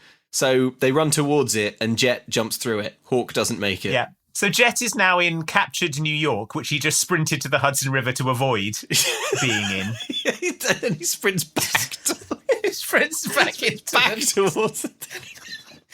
Also, can we just talk about how not only does this film want you to just go along with the fact that the Silverstone universe is actually real and there are millions of lives at stake and it's real and it has a past and a future and everything.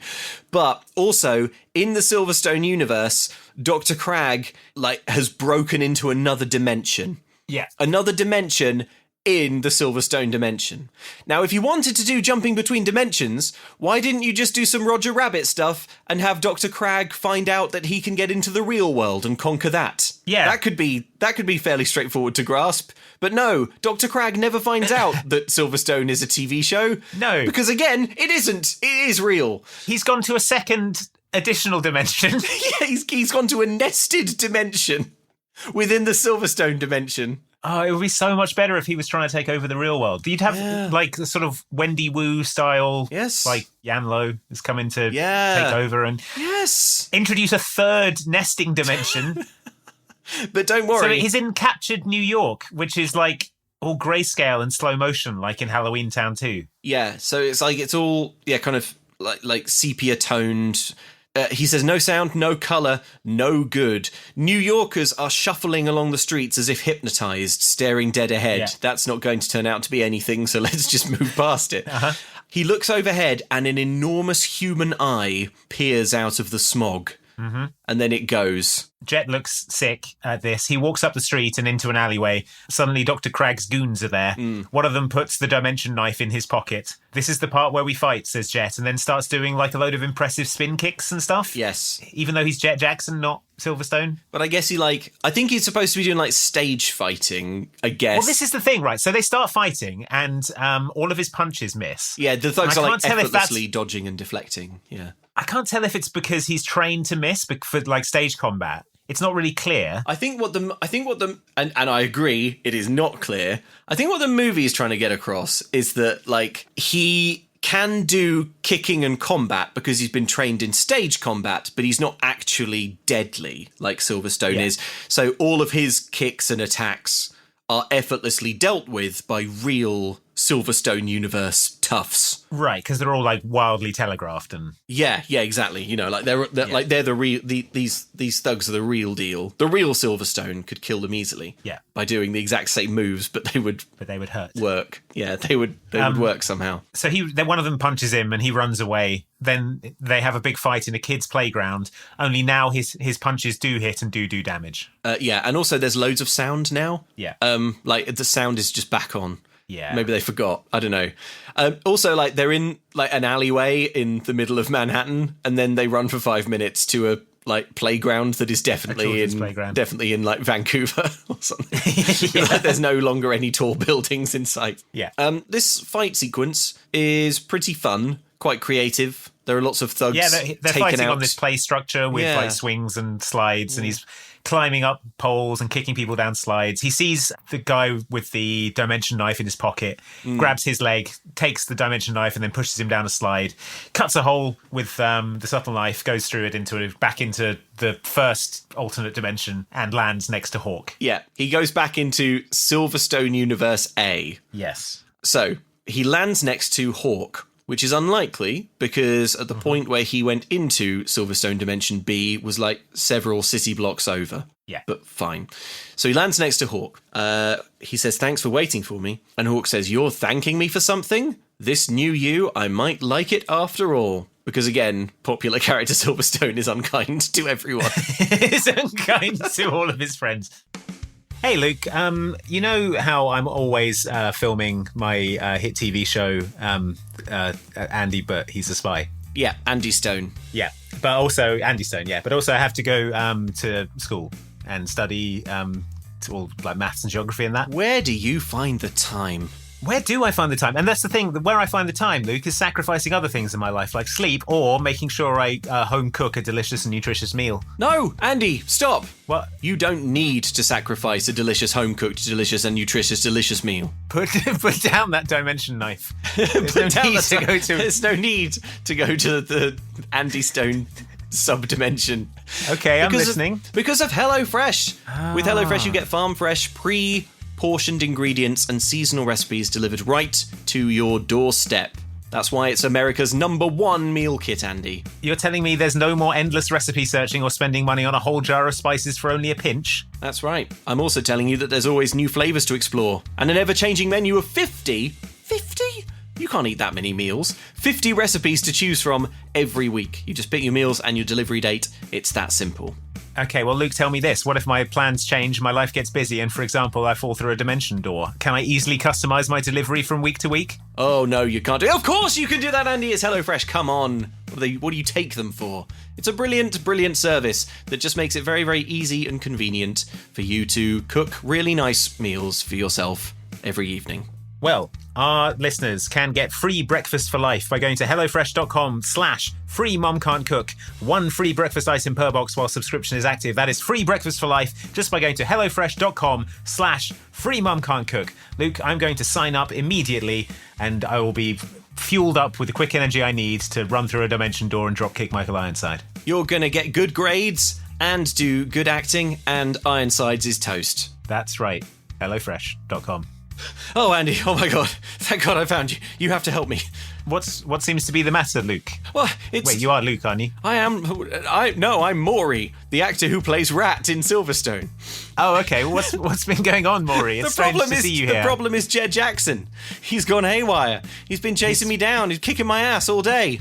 I'm bleeding. I'm beaten. He's going to any moment now. He's going to come around the corner and kick my ass again. I might not survive the next one. He probably thinks you're your character from the famous Jett Jackson Silverstone show. I'm certain he thinks... That's why he's beating your ass. I know. That's definitely why it's happening. Have you tried altering your face with cosmetic surgery? Okay, I'm going to try it now. No time to book a surgeon. I'll just use whatever's around. Rock. It's a well, rock. okay. How about instead an old of doing tuna that, can. Okay, all right. Before you do that to your own face with a soda can anymore, why don't you check out ZocDoc for the medical attention that you clearly need from all of your Jett Jackson wounds? Yeah, and can wounds. Yes, please. Because ZocDoc is a free app and website where you can search and compare high-quality in-network doctors, choose the right one for your needs, and click to instantly book an appointment. We're talking about in-network appointments with more than 100,000 healthcare providers across every specialty, from mental health to dental health, eye care to skin care, Jett Jackson punch wounds, and much more.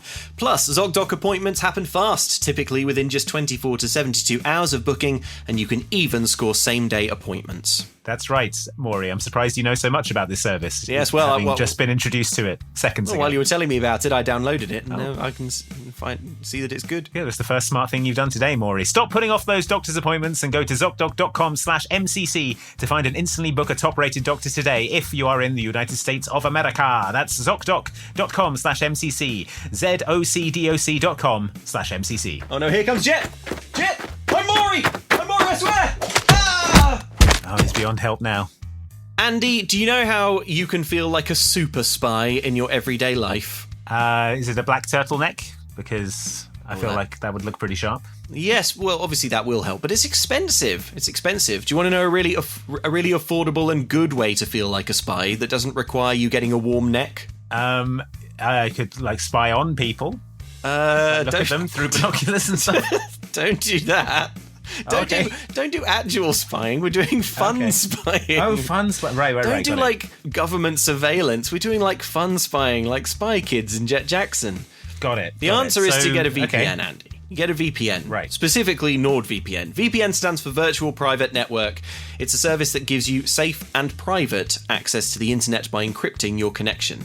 So it hides your activity from spying eyes and keeps your data safe from cyber criminals. And it also... Spying eyes like Andy's. Andy would love to pry on your IP. So get NordVPN and protect yourself from him. You really, really should. That's right. If you go to nordvpn.com/momcan'tcook and use code momcan'tcook, you'll get 4 extra months on the 2-year plan. And you'll also protect your internet connection and privacy online from people like Dr. Cragg, who's looking at your IP right now and learning all your time secrets and dimension ways. The desktop app has a great big interface with all of the countries of the world, and you can click on it to get their internet, and you feel like a spy. And when you click on it, you can say, I'm in. I've jacked into the Japanese internet. Yeah. And now I can download Loretta Modern as an email. Yeah, it's a great service. I've been using it for a long time. I find it very convenient and easy. That website again, nordvpn.com/momcan'tcook, and use code momcan'tcook for 4 extra months on the 2-year plan. Do it. Be safe online with NordVPN. So back in the real world, Silverstone sprints into his grandma's house. Me and JB are going to ride bikes down to the crick and then hang out, he says, pathetically excited. So twee. Yeah, I do have a bike, right? You've had one for 3 years, says Grandma. She tells him to call the studio. He picks up the phone and holds it next to his head for 4 seconds and then shouts, "Good news, I'm not working today," then sprints off. He does a fake phone call, but he doesn't say any words on the fake phone call. Yeah. You can hear the phone is going like a dial tone, really loud. You have to say some words. You have to say something. Well, he doesn't understand how he's probably never used a phone in Silverstone. So that's true. It's all Bluetooth earpieces and Forever War. I do like Grandma trying to get him to call the studio, though, because she's also thinking about the golden goose waddling down. Thinking about the Maserati she has on order and how she's going to pay for that if the golden goose waddles out the door. Waddles down to the creek with its friends. We cut to the creek. Silverstone, JB and Kayla are interrupted on their bikes by the jocks and bullies from before, led by Tank. Yeah. They look like dorks because they have big primary colour helmets. It's impossible that the real Silverstone would wear this helmet. Like, obviously listeners, wear a helmet, but like they look like they're like colour-coded primary colour helmets. They look like Disney Channel dorks. They look like total dorks. Although Tank has like really badly dyed hair. His hair is like unnaturally jet black. Right. Like, yeah. So I don't know what's going on there. Well, maybe it was greying because the actor was like 45 or something. It's like 38 years old. Kayla tries to defuse this situation with Tank and the bullies, but then Tank is like, he stands you up at prom and you still stick up for him. Kayla shoves him. Tank advances on Silverstone, but then Silverstone pulls out the shockwave pod. Dun, dun, dun. He says it emits an energy field of 5,000 pounds of thrust per square inch. That would absolutely kill Tank if he set it off here. Yeah, oh yeah, for sure. Like, it would liquidize his organs. Just liquefy his bones and organs. It would. I mean, also, like, we've seen how this thing works. It would also kill JB and Kayla, right? And like, oh yeah, you know, and Jett, and and Silverstone. And it would destroy. It would like, how about this? Blow us all. You may as well just pull out just a regular bomb. Yeah. How about this? Just a hand grenade. Yeah. So he says, take another step forward and I'll be forced to activate it. But Tank does take a step forward because he doesn't take the threat seriously. So then Silverstone does activate it, but it's not working. I don't understand why it doesn't work. It's a prop from the show, right? Because they're in the real world and there's no such thing as shockwave pods. Yeah, but he didn't pick this up on the soundstage. It was in his real Silverstone jacket. It's come from the real Silverstone dimension. Has it, or did he pick it up? Did he pick? I don't. Do you see him pick it up like as he's running through or something? I don't think so. Yeah, I don't think it's like particularly clear, but I think it's probably good for the movie that he doesn't liquefy Tank's bones and organs. So, fine. Boo. But just as this happens, his dad, the sheriff, turns up. Nice game last week, Tank. Hope you stay healthy all year, which reads like a threat to me. Yeah, definitely. Like, I will start slowly poisoning you. Yeah. So the jocks leave. Dad says the studio called and Jett has to shoot some scenes, so he'll give him a lift there. And they have a little heart-to-heart in the car. While they're driving, Silverstone's chatting with his dad. Dad's like, what's going on? I thought you were friends with Tank. Silverstone explains that he cost his parents their job. And outside the studio, they share a moment. Dad says nobody could have pulled off what you've pulled off in the last 3 years. If you say you've had enough, I know you've had enough. And an emotional Silverstone says, thanks, Dad. Yeah. He looks sadly at the purchase bill for a Lotus Elise on the passenger seat. I think immediately after this, Dad gets on a walkie-talkie to Mum and the great-grandma, like, it didn't work. He's more resolute than ever. I thought it, yeah, I'm really sorry. The golden goose is waddling off. Repeat, golden goose waddling off. Golden goose is off the farm. Repeat, off the farm. So at the studio, Jett sees the actor who plays the rat. The rat, he says, he must have escaped again. I thought he got the concept by now. Why does he still want to kill this actor? No, because to get the concept, he would have to think that Silverstone is just a TV show. And it isn't. It's not just a TV show. He's right. There is really a rat villain who looks exactly like Maury in the Silverstone universe. But surely he understands that this isn't the Silverstone universe. And this is... Yes. I guess from his point of view, he must think, I've gone... Okay, it would be like if Sherlock went into Benedict Cumberbatch's world and said, in this world, there is a TV show about my famous exploits because I am so famous. Maybe it's like, okay, I understand on an intellectual level that this is the actor who plays Moriarty. This is Andrew Scott. Yes. But it would be just like the fiendish Moriarty to disguise himself as Andrew Scott, and I can't take any chances, so I must plunge over the Reichenbach Falls. Yeah, I must attack Andrew Scott. Yeah. I must beat him senseless. It is the duty of every Sherlock to destroy Andrew Scott. Destroy Andrew Scott, yeah. While Martin Freeman looks on horrified. Or just looks on. No, he just like looks sideways at the camera in a sort of slightly charming fashion. Sherlock bashes Andrew Scott. Smashing his head against the floor. So he sprints after Maury, gives chase. We cut to the director explaining the concept of actors again. Cubby comes in holding the dimension knife. There have been script revisions, he says. They're doing a table read. The script is now about what's happening to Jett Jackson in the fictional Silverstone dimension. Yeah. Okay. Silverstone reads one line and everyone busts up at his terrible delivery. Yeah, I think is what happened. He said his line is, and I mean out of thin air, but he says it clumsily because, of course, he is the real Silverstone from the Silverstone dimension. Yeah. He is not an actor, so he can't act. But yeah, so everyone laughs. Elsewhere on set, the actor Maury who plays the rat is told it's time to get on set to block a fight scene, and we see a parade of injured stuntmen limping past who the real Silverstone has been like beat their ass, shattering their limbs. I reckon the number of stuntmen you could hurt for real is 1 before they would stop. Sending stuntmen into your deadly fists. I think they'd be like, okay, Jett, you clearly need to brush up on the stage fighting because remember the whole point is we don't actually kill anyone. God. Silverstone's like, I'll kill you now. So in Mission Omega Matrix, we get the scene that the actors were running lines for earlier, but now it's real. Now it's real. We're back in the Silverstone dimension and it's real. Yeah, and it's real. The things that the people are saying are the lines that the actors were reading earlier. Yeah. The knife is a molecular key to open a door to Craig's dimension. After Chicago, how did you know New York was next on Craig's list? Yeah. Says Jett Jackson, a thought occurring to him. Craigslist, that's that. I know. I found that so distracting. I was like, what year was Craigslist? Yeah. Craigslist. Did this inspire Craigslist? Definitely. Maybe. Yeah. But they said, how did you know New York would be next? And they say, you told us. Yeah. And then it sounds a lot like he says, cheese and dairy, a dangerous combination. But that can't be what he says. No, I also wasn't sure. I had to go and find a copy of the script for this movie. Really? Okay. And look it up. And what is it? He says ingenious and daring. That must have been Craig. Ingenious and daring. Ingenious and daring. Cheese and dairy. Cheese and dairy. How would I describe your plan, Moriarty? Cheese and dairy. Cheese and dairy, a dangerous combination. Yeah. There is some discussion as to whether Artemis is Craig still. A test, says Jett. Hypnoto made a doll that hypnotizes children. What was its name? Plush Mr. Puddin, says Artemis. Because I could not find a picture of the doll that hypnotizes children called Plush Mr. Puddin. Plush Mr. Puddin. The internet is just really letting me down. It's in the episode Food for Thought. There's an episode of a TV show where a villain called Hypnoto makes a hypnotic doll called Plush Mr. Puddin, and I can't find what Plush Mr. Puddin looks like. Don't know if they show it. He invents a doll called Plush Mr. Puddin to hypnotize children, and you never see the doll? This is outrageous. Okay, look.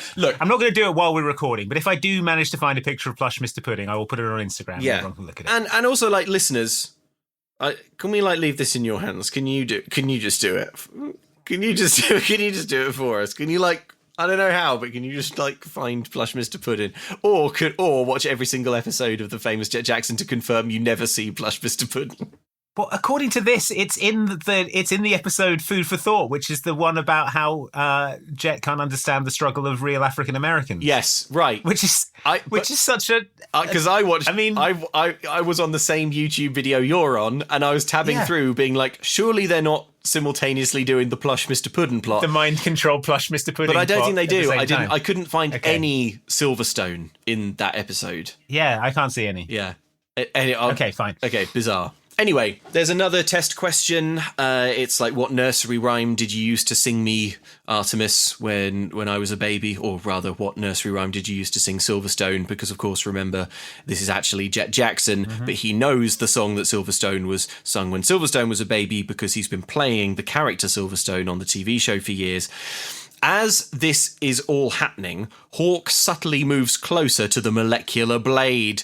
She goes to take hold of it, and with cat-like speed, Jett grabs her hand. Let go of me! What are you doing? Artemis, ask her a question. On your last birthday, I gave you a plant. What did you name it? I don't know. I call it a lot of things. I didn't give you a plant. You don't water the ones you have. So? You found a my little secret.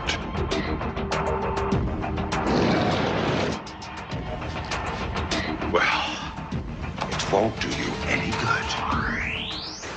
It turns out that Dr. Crag was disguised as Hawk and goes back into his own Crag dimension. Yeah. Again, so she makes... everyone watches and nobody tries to kill him. He just sort of goes through again.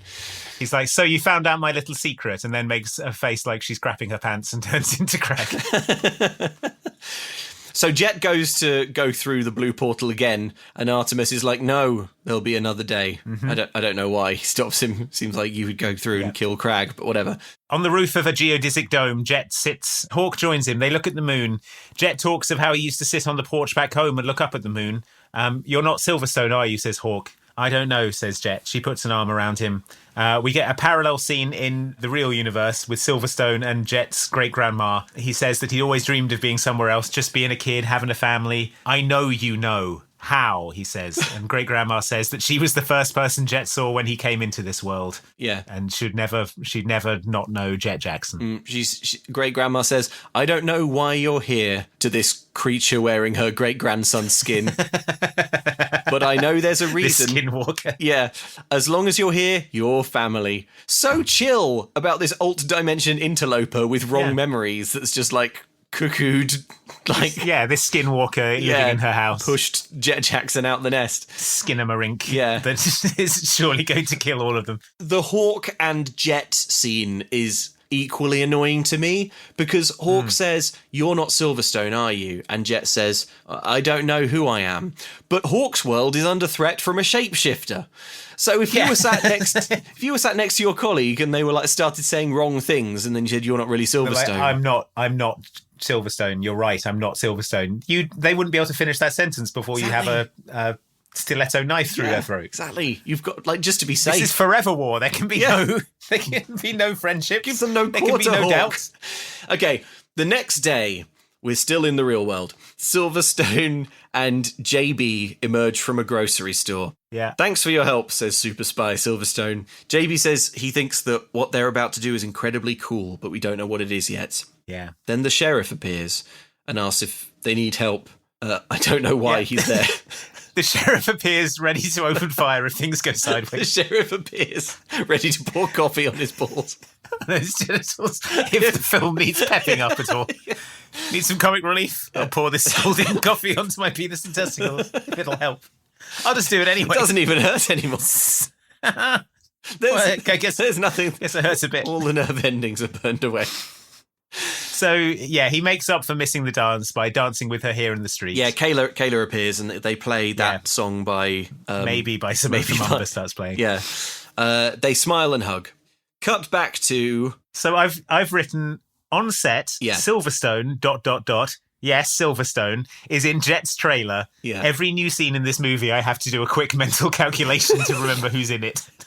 Also, this isn't important, but behind them on set, someone is carrying what looks like a plush Alf in a baby seat. And I have a note that says, plush Mr. Puddin, ? Maybe The real mystery of this film. There is Plush Mr. Puddin. Mr. Puddin. So Mum comes in. She wanted to stop by and see Jett on his last day of work. Yeah. She says it must feel like he's been Silverstone forever. Yeah. And Silverstone is like, but the whole town hates me. And then Mum says, I have a surprise. Silverstone opens the door and everyone is cheering. His family and friends are there. His teacher, Tank, is there. I don't know what got into me, man. My parents straightened me out. I'm sorry, he says. So there will be no neck snapping montage. Yeah, that's annoying. So everyone's cheering. Obviously, they're cheering for Jett. They don't know that this is Silverstone from Silverstone Dimension A. Maury is there. A nervous Maury approaches and Silverstone shouts, "Rat!" and lunges for him. Great Grandma catches him and says, he's Maury. He's an actor too. Yeah. Then, Great Grandma, I suppose, had a small attack of conscience overnight. She takes Silverstone aside and says, by the way, Skinwalker, there's something I wanted to ask you. If you're here, where's Jett? Silverstone hadn't thought looks about like that someone before. just walked over his grave. The director is here. The director runs up. He says, the network called. Since it's the last show, they want to make changes so that everyone will remember it. It's big. The writers are still working on the ending. So Silverstone goes to read the script, and he reads this. The doors open, and Silverstone enters. He looks around and sees no one. He makes his way into Artemis's chamber. Now, incredibly confusingly, as Silverstone reads this script aloud to himself, we see Jett Jackson in Silverstone Universe A doing everything, the things that he's saying, dressed in the same clothes as him. as it's described in the script. Silverstone, in the real world, continues to read. A single red rose sits in a vase on the table. Next to it is Crag's dimension key. Silverstone freezes as he sees the note. Silverstone, I have Hawk and Artemis. You have the key. You know the way. It's a trap, says Silverstone. I wouldn't go, but Jett would. I have to go back. It's pretty funny that He could have gone back at any point. No, it's pretty funny that okay. I mean, that is pretty funny, but it's also pretty funny that the hero Silverstone canonically would have let Hawk and Artemis die. yeah, he's like, I wouldn't save those assholes. Yeah, reading it like, well, this is Forever war. This is a trap. Silverstone would never go. Yeah, but that kind-hearted fool Jett, he would. He doesn't know Forever War. He's never taken a laser to the shoulder and from orbital fire. He's never had to beat his own grandfather to death with a Terminator skeleton because he was bitten by a Terminator and was starting to show signs of Terminator. He's never had to tear the hatch off of a mech and pull out the little alien inside it and beat that alien's ass. Throw a grenade in the hatch. Yeah. Close it back up. Listen to the screams. So great grandma walks in and she says, what's going on? Jett's in trouble, he tells her. And you're going to help, she says. I want to, but I don't want to leave. I have everything here. Friends, family. She says, you also have that in your world. Friends and family are where you make them. So they hug and she says, go find Jett and bring him back to us. Why does great grandma know so much about Silverstone Universe A? Clearly she's from Silverstone Universe A. She dimension walked. Came here and bred to create Jett Jackson. It's a Terminator time paradox thing. Brilliant. That's it, yeah. She says, be safe. And then Silverstone walks up to the prop. The Stonehenge dimension door prop. Yeah. And walks through it. And it works. And it still works. So nobody in the intervening time has touched it, and neither Jett nor Silverstone thought to try walking through it again. It's standing right in the middle of a set. There's very little sort of squeeze space either side of it. So to traverse the set, you would either have to awkwardly walk around it or just walk through it because you think it's a prop. Yeah. So presumably like 30 or 40 production assistants are also in Silverstone Dimension A. And also 30 or 40 Nexus Omega secret agents have accidentally been brought through into the real world and are now killing world leaders indiscriminately from the shadows. Yeah, it just works. You don't need to like spill another soda on the console or do anything. It just works. The soda turned it on and now it's on forever. Okay, so anyway, Silverstone appears in the fictional TV world of Silverstone Universe A and meets Jett Jackson. Jett is very surprised to see Silverstone appear. Silverstone. Jett. Looking good. You too. Do you have any idea what's going on in your world? Craig's alive. He's stealing cities and putting them in his own dimension. Hawk and Artemis are held hostage, and you are about to walk into a trap. I read the script.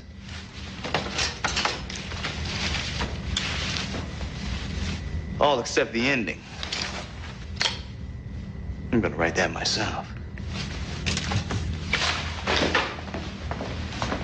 I'm going alone. No way. I'm not going back now. Not after I've come this far. You've been incredible. Look, I was lost, but I'm not lost anymore. What I was looking for, I had right here all the time. And as for you, you belong in Wilstead. Those people love you, Jett. They love you. Go home. But Crag, I'll handle Crag. So Silverstone tells Jett that he needs to get back to the real world and destroy the time continuum machine, because if Crag gets Silverstone Universe A and B, it's only a matter of time until he comes for yours, Silverstone tells Jett. Yeah. I've written what in all capitals? Can Crag come and get the world? Well, the thing is, in this world, someone would just shoot him with a gun and he'd die. So I think we'd be fine, actually. Man, the real world kicks ass. We've got the Crag wouldn't last a second. Yeah. He'd be like, and now, you fools, I will take over the world with, I've been shot. Oh, damn. I've been shot That's by that for me. The authorities. Before leaving, he says, say hello to Nana for me, but doesn't catch Jett up with any other aspects of his life that he's influenced messed around with. So Jett walks through the Fargate. He actually he doesn't. He just turns to a big glowing portal in midair, which is just sort of there now, because the Stargate is only in... That's true. So Silverstone makes a dimension door, Yeah. And Jett walks through it, and he's back on set. Yes. I'm home, he says. Well, time to go about my grim work, and picks up a pipe ready to smash the dimension gate forever. He says goodbye, Silverstone, but Cubby catches him. He doesn't want him to smash it. He says this baby still has to play in a few more shots. Although, says Cubby, I can't really blame you for being angry after reading how the network plans to say adios to Silverstone. Yeah. And we find out that in this final episode of Silverstone, Crag is going to kill Silverstone. Yeah. Which seems like a bad ending to Silverstone. For this inspirational kids spy TV show. What if in the last episode of Kim Possible was killed? In the last episode of So Weird, Fee is killed by a wisp. Oh man, you wish Fee was even present in the last episode of So Weird. Okay. Oh yeah, that's true. So anyway, skipping to page 51, Jett Jackson reads, realizing Crag needs an enormous source of energy to power his operation, Silverstone knew it could only be one place, the Solaropolis power plant. We cut to Silverstone approaching said plant. Crag is monologuing about the cities he'll steal. Artemis and Hawk are there. There's an electric field between them and Crag, so they can't, do karate on him. Yeah. He activates a machine. Could it be? Yes! Yes! He looks into a globe and we see a big eye looking down on the Eiffel Tower. Yes. It's Paris, he says, delighted and surprised. So the big eye from before was Crag looking into his high-tech globe. Yep. And the globe... It apparently steals cities at random, and then he has to look at them to see which one he's just pinched. Hooray, Paris! Oh, Paris, that's one of the good ones. Yeah. Brilliant. Oh, good. Yeah. So, you would need a whole movie to adequately make sense of what Crag is doing here, which is he's got a little globe and he can use a high-powered laser to steal an entire city. But I think disassemble it into its molecules and then reassemble them in his But they dimension. don't go into the globe. It's more like the globe is like a targeting reticule, I think. Or is it? It's like a Palantir. Right. That he can scry into. Yeah. But also, it seems to steal cities at random. So he'll look in and go, Scranton, Pennsylvania. Boo. Oh, I wanted Paris. Yeah. Suddenly, rappelling in from the ceiling, it's Silverstone. He rappels right into the middle of the warehouse. Just like on the wrong side of the force field. Just like he earlier vowed that he wouldn't. He just walks into this trap. Yeah. Hawk says, stay back, we're in some kind of electronic force field. And then Crag presses some buttons and a big laser sight appears on Silverstone. He boasts that all he has to do is throw a switch and all of Silverstone's molecules will be scattered. Say bye-bye, Silverstone, he says. But wait, in swings Jett Jackson and he does a big kick to Crag. And Jett shuts down the laser. There's some pretty good split frame stuff going on, visually, in this and in all through the rest of the movie. But I was really distracted by how annoying it is that Silverstone, the super spy, when we finally get to see him at work, just rappels slowly down into the middle of the room. And then gets targeted with a molecule-destroying laser easily. He could tranquilize Crag from the rafters. If you're up there, or just rappel down on top of Crag. Maybe. Drop a brick on him. Imagine if you were doing this in one of the Batman Arkham games. Stealthily going around all the gargoyles around the room and then just slowly bat-rappelling down into the middle of all the goons. Very slowly into the Joker's gas chamber. And then being like, well, hello, Joker, it's me, Batman. Joker, I've come to stop you. Well, how about this? My gas chamber activates. Oh, no. But then Batman. But then a second Batman. But then swings in. Then Bruce Wayne. Ben Affleck swims in. Yeah, Ben Affleck. But then George Clooney swings in. Val Kilmer, Ben Affleck. They all come from different. Robert Pattinson is there as well. Adam West. They all beat the shit out of the Joker. Thanks, says the real Batman. Benedict Cumberbatch is there for some reason. The real Batman is like, oh, by the way, Adam West, I ruined your life when I was in the real world. Oh, by the way, George Clooney, I cancelled your Nespresso contract because I thought it was one of the Riddler's grim schemes. But, by the way, Ben Affleck, I remarried Jennifer Lopez. You did what? Because I love her. I love her, but we can never be together because I'm the real Batman. Because I'm Batman. But of course, in all this confusion, the Joker simply dips into Batman Universe B. This is the pocket dimension. where he's got a grayscale slow motion Gotham he can walk around. I'm sorry, Robert Pattinson. I did a Twilight reunion. I just felt like it was time. I signed up to the Lighthouse with Willem Dafoe. Yeah, so when you get back, you'll have to do that. It's going to be grueling and brutal. And I don't know about Val Kilmer. Yeah, he didn't have time to get to Val Kilmer. Yeah. He was too busy remarrying Jennifer Lopez. Oh, man. So there's a big fight. We made Gigi. I made a load of films with Kevin Smith. No! Don't you know Kevin Smith? He's no good. Batman's like, I don't know anything. I'm Batman, I'm the real Batman. I'm Batman. I'd never heard He said he of was Kevin a popular filmmaker. I watched Jay and Silent Bob. I thought it was pretty good. It's a pretty good guy. Snoochie boochies, am I right? I mean, look, I'm Batman. I don't get a lot of love. So that's funny to Batman. when I saw Mole Rats, I was busting up. I thought, yeah, let's do it, Kevin. Let's make Chasing Amy. Whatever you've got. I don't need to read the script. Chasing Amy too. Let's convert more gay women. Oh my god, I don't want to talk about the film. I only want to live in the imaginary world where the real Batman has ruined the lives of the actors playing Batman. Every Batman actor. Do you know how like Paul Dano was saying all that stuff about how he had a real hard time playing the Riddler because the character was so all-consuming, and all of the Joker actors go all method, and Jared Leto was sort of sending people dead pigeons or whatever? Yeah. Do you think it's right. because the real Joker got through? And Jared took over Paul Dano's life. Meanwhile, Jared Leto just got the shit beaten out of him by Batman. By the real Batman in Gotham. He was stuck in the Arkham game getting like takedowns done on him all day. Oh man, yeah. Oh god. Paul Dano fell through the portal and was just in Arkham Asylum getting shock treatmented. And now Ben Affleck has to divorce Jennifer Lopez again, thanks to Batman. Thanks, Batman. Thanks a lot, mate. So they all have a fight. It's not as good as Wendy Wu, but it's still quite good. Yeah, it is actually pretty good. The Jets are continuing their search for Crag, but suddenly there are three of them. Yes. And they circle each other warily, trying to figure out who's the Crag imposter. Yeah. In a voiceover, we hear Ms. Coretta, Jet's great-grandma, with her thing from earlier saying, "That baby looked right in my eyes, and I looked into his, and I will never not know Jett Jackson." Yeah. And then the two real Jets and Silverstones, they look at each other, nod, and then they do a big kick to the third one. They do a big kick to the third one. Yeah, he makes a face like he's crapping his pants and then turns into Crag.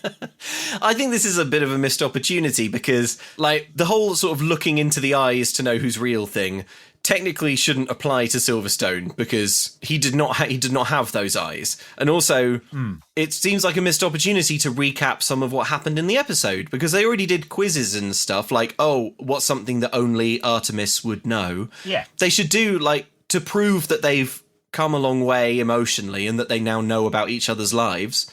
They should be like, well, who's your best friend? Oh, JB. And he'd be like, I guess Artemis and Hawk are my best friends. Yeah. And then he'll have that realization that they're not just colleagues. Yeah. And, who's your friend? You know, yeah. And Crag wouldn't be able to answer any questions about Jett Jackson's life because he doesn't know about the real world dimension. No, he'd just make a face like he's crapping his pants and then turn back into Crag. At no point is Crag like, why are there two Silverstones? And why are they talking to each other like one of them is an actor playing the other one?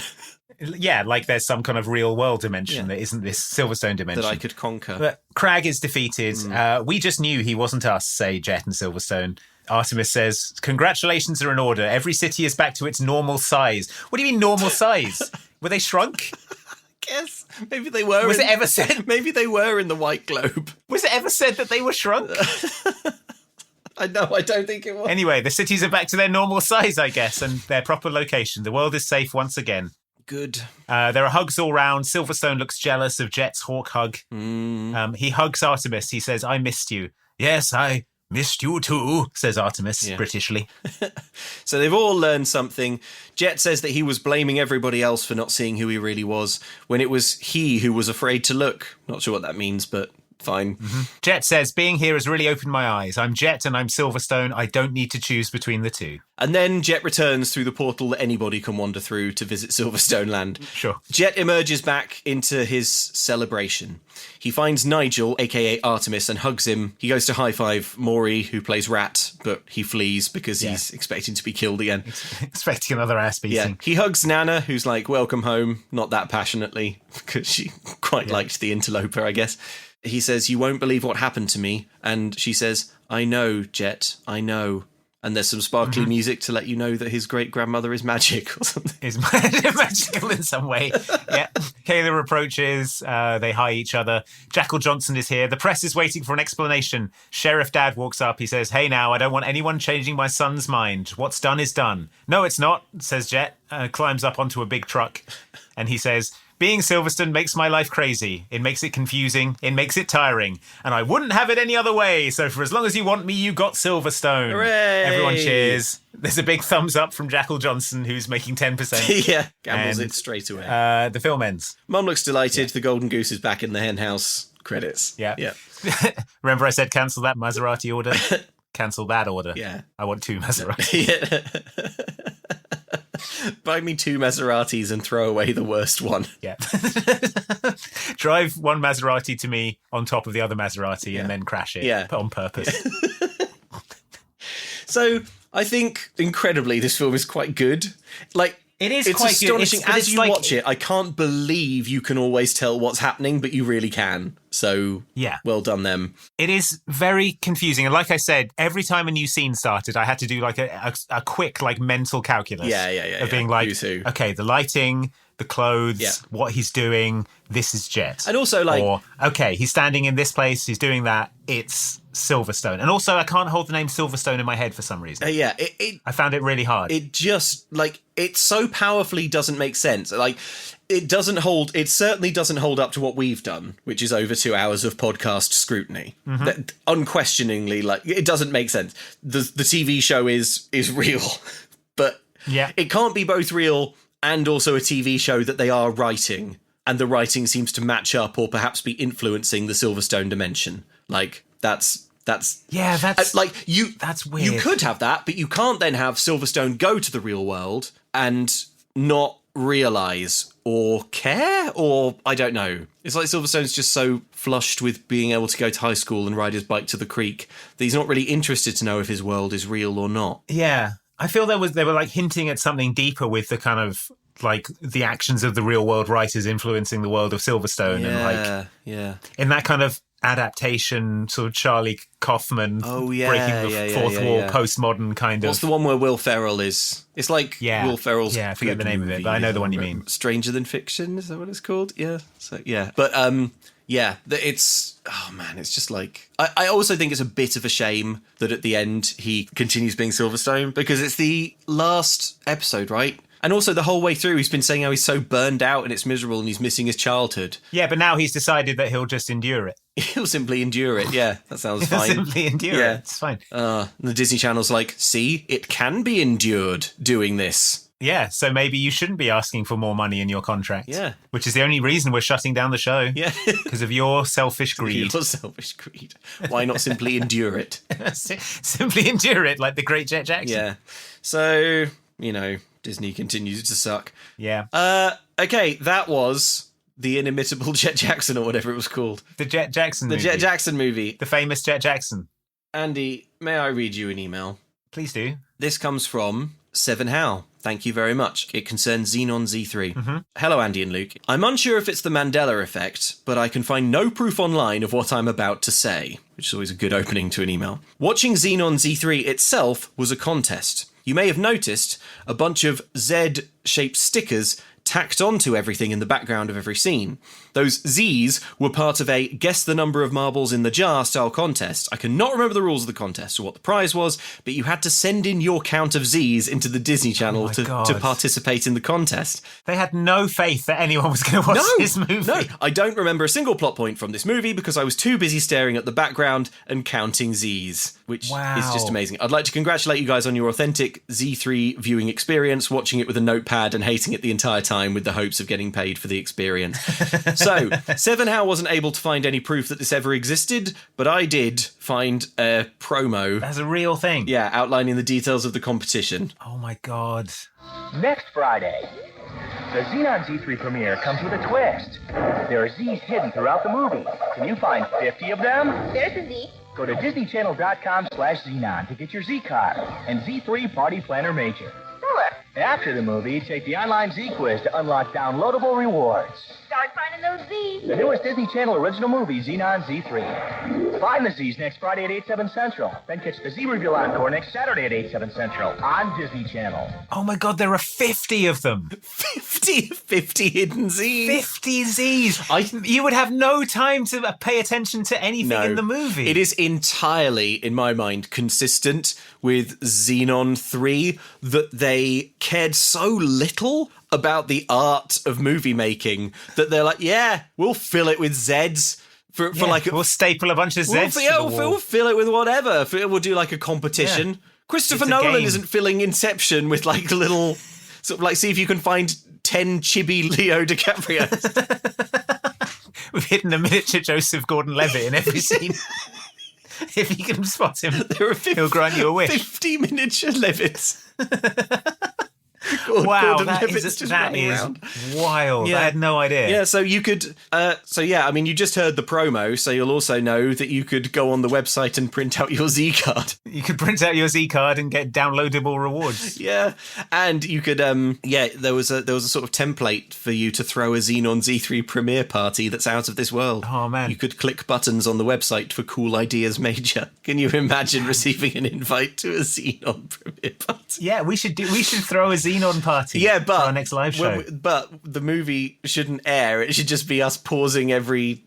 So we have to count. There's a Z. There is a massive part of me that wants to find the 50 Z's all 50 Z's in Z3. Yeah.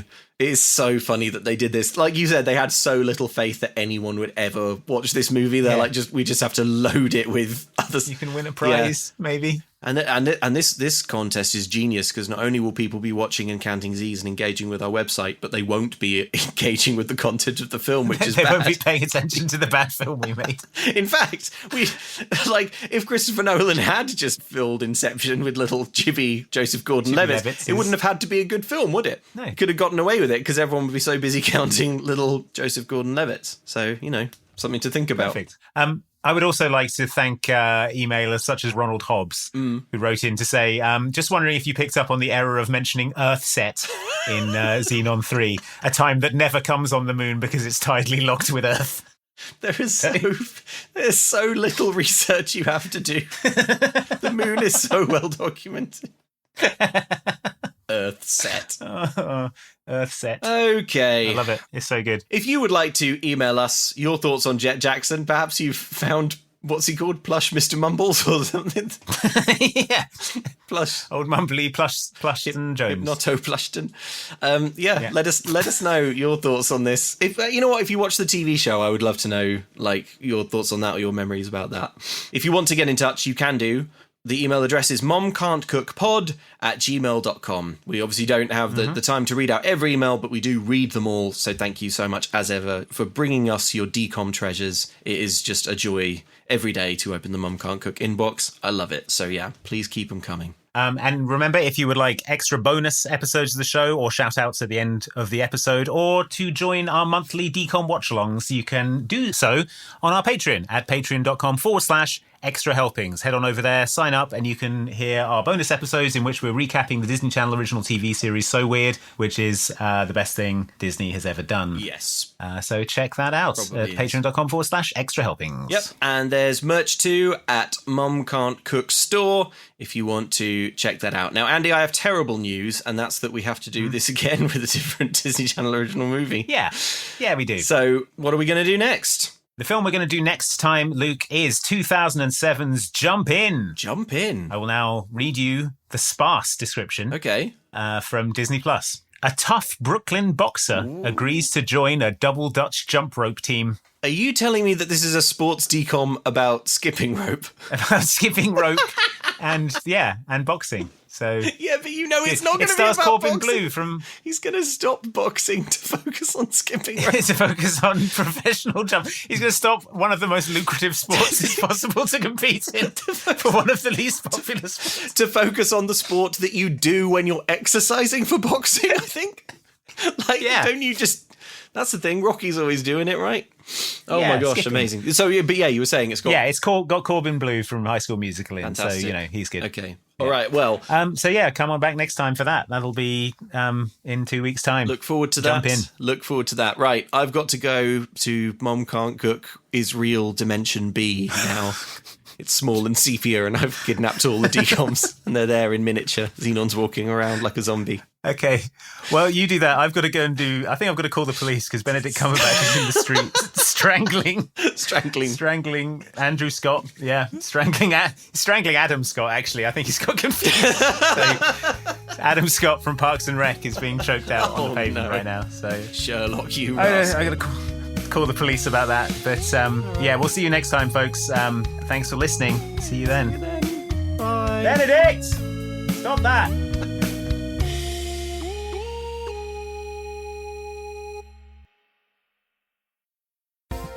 Okay, Luke, I think we're all set up for Moonstock. Woo, about let's ready go. to launch. We've booked the hottest bands. I'm talking Cosmic Blush. Nice. Let me just delete this email from Protozoa's agent. Well, he's been lurking around. I saw him eating a big can of frosting in the kitchen, but I don't think he'll be a problem. Good. The only thing is the list of people who we will not be allowing in because of their radical political views. Oh, yes, of course. Yeah. Yes, people such as Jonathan Villa, Louise Lola, Vicky Jones, Liz L, and Keith Hall all belong to an organisation called Don't Go to Venus and Kick It.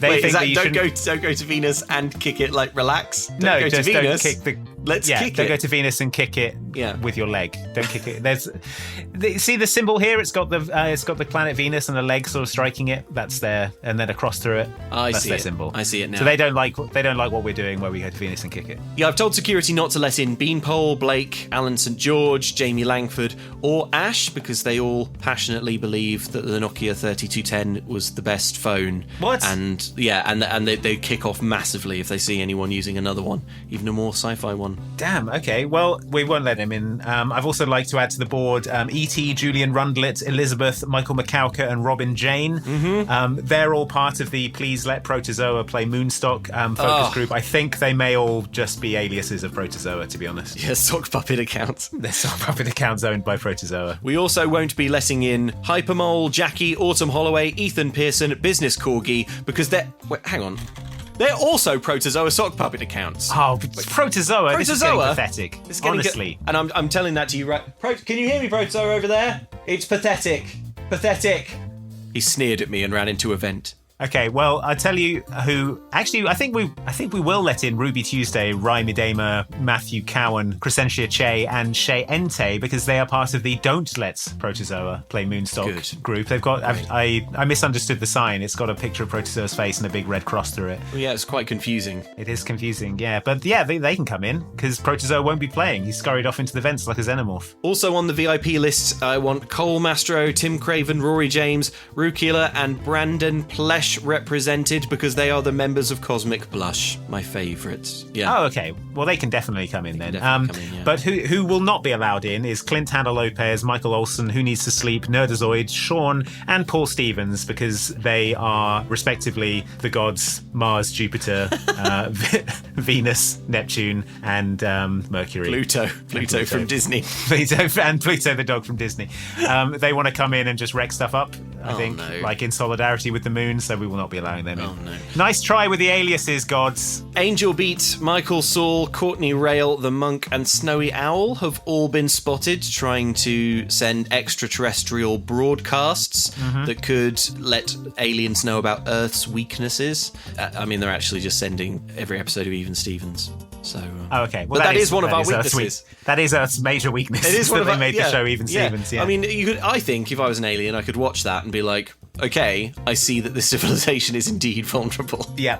Yeah. Okay, if you could put these folks on the guest list, Smash Savannah Burger Boys and Girl, Decom Lover, Danny Cap, Z-Man, and Freddie Moore, they are the finalists for the Galactic Teen Supreme contest. As you know, the final event is sumo suits. Yeah. So they will be putting on sumo suits and sort of bobbing around and bashing into each other for about 5 minutes to determine who is the Galactic Teen Supreme. So if you could make sure they get through and given the VIP treatment, please. Fantastic. Please tell Hef, Moist Drippings, Matt S. Red, and Mike Cavanna that they are all welcome as well, because they managed to survive the Teen Extreme space race, which is pretty unlikely. Not everyone made it. In fact, Yeah, I'm tempted to most say of we them didn't. In fact, I'm tempted to say we have a long list of names here. We're all people who just crashed into the moon or into satellites or into each other. The rest will be the memorial wall.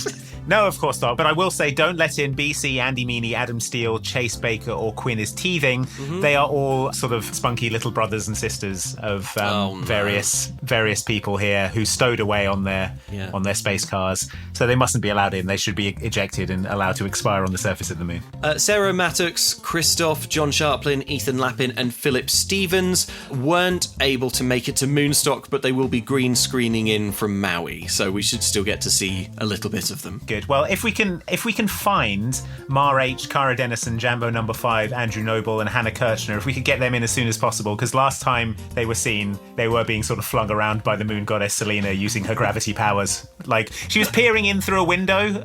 She wasn't actually in the room, but she was still flinging everyone around. So if we can sort of gather them up and get them some hot cocoa and a blanket, that would be great. I don't want to get any more emails from Andy, Will Thomas, Jeebus Piers Jones, Jack Fabian, and Zakari Montonen, who describe themselves as a political group, the family and friends of Protozoa, who have been messaging me non-stop on behalf of Protozoa to ask if please can he play Moonstock, because it's going to make Christmas. No. It's going to make Christmas really miserable if he doesn't get this. Yeah, well, too bad. The answer is no. Sorry, I'm happy to ruin your Thanksgiving. And finally, once again, we're not allowing in, and he will be ejected on sight if we see moon activist Sage Borealis and his friends who think it's wrong to go to the moon, Danny Boya and Clarky the bearded coach driver. Just if you think it's wrong to go to the moon, why are you here? It's the moon. Yeah. Stick to your principles. We shouldn't have to worry about Sage Borealis. We shouldn't have to worry about moon activist Sage Borealis. Anyway, that's the list. So if you can give that to security. Yep. Airlock all of them.